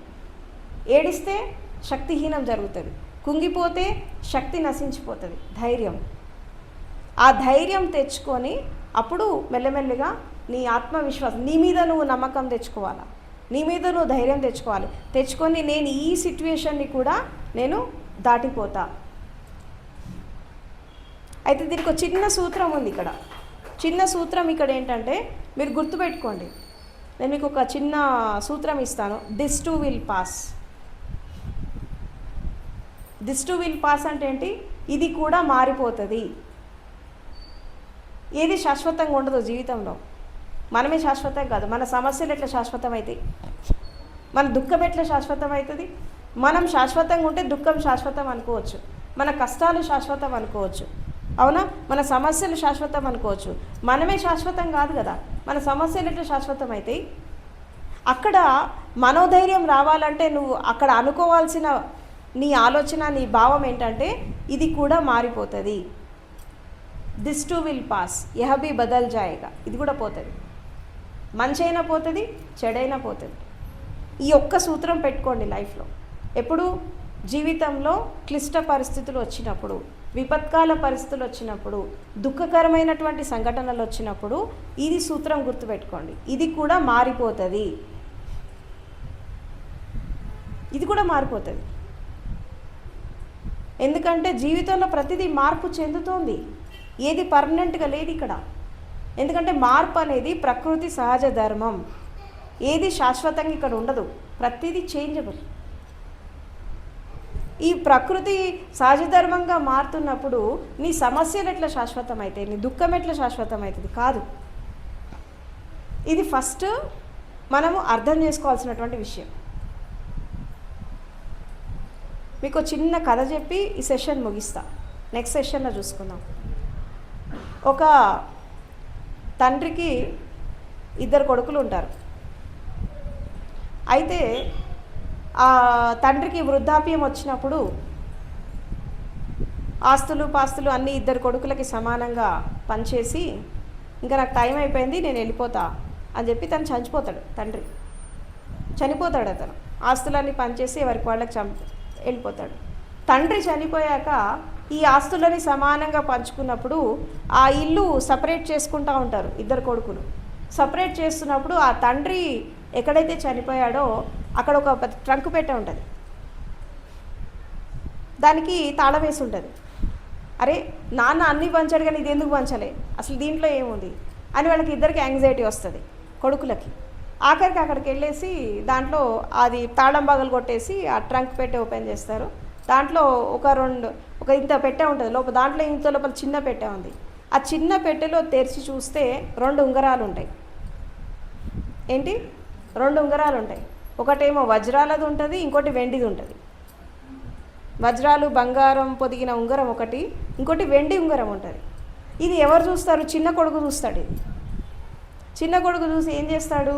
దాన్ని వజ్రాలకు తీసేసి, అరే ఆయన డౌట్ వస్తుంది చిన్న కొడుకు ఏంటంటే ఈ వజ్రాలకు దాచిపెట్టాడంటే అనుకోవచ్చు ఇది వాల్యుబుల్, ఈ వెండి ఉంగరం ఎందుకు దాచిపెట్టాడు అని చెప్పి దాన్ని ఆ వెండి ఉంగరం తీసి అబ్జర్వ్ చేస్తూ ఉంటాడు. ఈలోపు పెద్ద కొడుకు వస్తాడు అక్కడికి. వచ్చి ఏం చేస్తున్నావు అంటే ఇది ఇక్కడ ఉంది చూస్తున్నా అని అంటాడు. అయితే ఈ పెద్ద కొడుకు ఏమంటాడంటే ఇది తండ్రి ఆస్తి కాదు, తాతలు సంపాదించింది, కాబట్టి ఇది పెద్ద మనవడిగా నాకే హక్కు ఉంటుంది, ఈ వజ్రాల ఉంగరం నేను తీసుకుంటా అని అంటాడనమాట. సరే తీసుకో, సంతోషంగా ఉండు దాంతో అని చెప్పి చిన్న కొడుకు ఏం చేస్తాడంటే ఆ వజ్రాల ఉంగరం అన్నకి ఇచ్చేస్తాడు. వాడు తీసుకొని వెళ్ళిపోతాడు. అయితే ఈ వెండి ఉంగరాన్ని తీసుకొని పరిశీలిస్తూ ఉంటాడు. దాని మీద ఏదో రాసి ఉంటుంది, ఆ ఉంగరం మీద చెక్కి ఉంటుంది. ఏముంటుంది దాని మీద అంటే ఈ స్థితి కూడా మారిపోతుంది అని రాసి ఉంటుంది దానిపైన. అప్పుడు ఇది అబ్జర్వ్ చేసి అరే దీని మీద ఎందుకు చెక్ ఇచ్చాడు, ఓహో ఇది మా నాన్న జీవిత అనుభవం కావచ్చు అని చెప్పి ఆ వెండి ఉంగరం చూసి చేతికి తొడుక్కుంటాడు చిన్న కొడుకు. పెద్దోడు వజ్రాల ఉంగరం పట్టుకెళ్ళిపోయాడు. అయితే ఈ ఇద్దరు జీవనాన్ని సాగిస్తూ ఉంటారు. ఎవరికి వచ్చిన ఆస్తులతో పాస్తులతో కుటుంబంతో హాయిగా జీవితాన్ని సాగిస్తూ ఉంటారు. సరే ఎంత ఆస్తున్నా ఏమున్నా జీవితంలో ఎప్పుడప్పుడు కష్ట నష్టాలు వస్తాయి కదా. ఈ పెద్ద కొడుకు జీవితంలో దుఃఖం వస్తూ ఉంటుంది, నష్టం వస్తూ ఉంటుంది, కష్టం వస్తూ ఉంటుంది. అప్పుడు ఏం చేస్తాడు, కుంగిపోతూ ఉంటాడు. సంతోషం వచ్చినప్పుడు ఎగిరి గంతేస్తూ ఉంటాడు. ఈ పెద్ద కొడుకు లైఫ్ ఇలా సాగుతూ ఉంటుంది. దుఃఖం వచ్చినప్పుడు కుంగిపోవడం, సంతోషం వచ్చినప్పుడు నా అంతటి వాడు లేడని ఎగిరి గంతేయడం. ఇది పెద్ద కొడుకు లైఫ్. ఈ చిన్న కొడుకు ఏం చేస్తున్నాడు అంటే ఏదైనా కష్టం వచ్చిందనుకో ఆ ఉంగరం చూసుకునేవాడు, ఓహో ఇది కూడా మారిపోతుంది.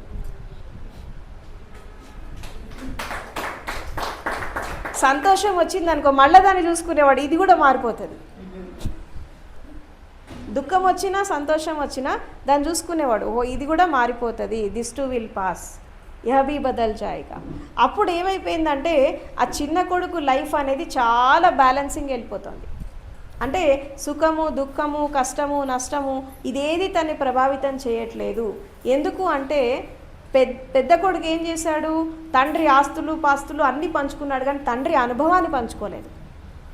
చిన్న కొడుకు అనుభవాన్ని తీసుకున్నాడు, ఓహో ఇది మా నాన్న అనుభవం అయి ఉంటుంది, అందుకే దీన్ని జాగ్రత్తగా దాచిపెట్టి ఉంగరం మీద చెక్కిచ్చి ఇది ఇంత జాగ్రత్తగా దాచిపెట్టాడు. అది చూసుకున్నప్పుడల్లా ఏమొస్తుందంటే ఇది కూడా మారిపోతుంది, కాబట్టి కంగారు పడకు, బ్యాలెన్సింగ్ ఉండు, దిస్ టు విల్ పాస్. ఇది ఆ స్టోరీ యొక్క అంతరార్థం. యాక్చువల్గా ఇది అక్కడి నుంచి వచ్చింది, ఇది రియల్గా జరిగిన స్టోరీ ఇది. కాబట్టి జీవితంలో వచ్చే సుఖమైన దుఃఖమైన మంచైనా చెడైనా ప్రతిదీ మారిపోతుంది. దేని మంచి జరిగిందని చెప్పి ఎగిరి గంతేయద్దు, దుఃఖం వచ్చింది చెప్పి కుంగిపోవద్దు. రెండిటిలో బ్యాలెన్సింగ్, ఎందుకంటే ప్రతిదీ మారిపోతుంది. ఎందుకంటే ఈ ప్రపంచంలో ప్రతిదీ అశాశ్వతమైనది, ఎందుకంటే మనం కూడా అశాశ్వతమే. ఇక్కడ ఏది శాశ్వతంగా శిలేసుకొని రాలేదు, ఏదో ఒకనాడు పోతుంది. వచ్చింది పోవడానికే, మంచైనా పోతుంది చెడైనా పోతుంది. దానికి టైం ఉంటుంది, టైం ఇవ్వాలి. ఆనందకర క్షణాలు కొన్ని క్షణాలు ఉంటాయి, వెళ్ళిపోతాయి. దుఃఖం కొంత ఎక్కువ కాలం ఉంటుంది, కానీ పోతుంది కదా, అది కూడా పోతుంది. అది కూడా దానికి పరిష్కార మార్గం వెతికితే అది కూడా పోతుంది. ఇది మీరు ఫాలో కండి లైఫ్లో. ఎందుకంటే జీవితంలో అప్స్ అండ్ డౌన్స్, మంచి చెడు సుఖం దుఃఖం అన్నీ జరుగుతాయి. అలాంటి టైంలో మనము దాన్ని యాక్సెప్ట్ చేయడము, మనోధైర్యంతో జీవించడము, ఆత్మవిశ్వాసంతో దాన్ని ఎదుర్కోవడము, సమస్యకి పరిష్కారం ఆలోచించాలి.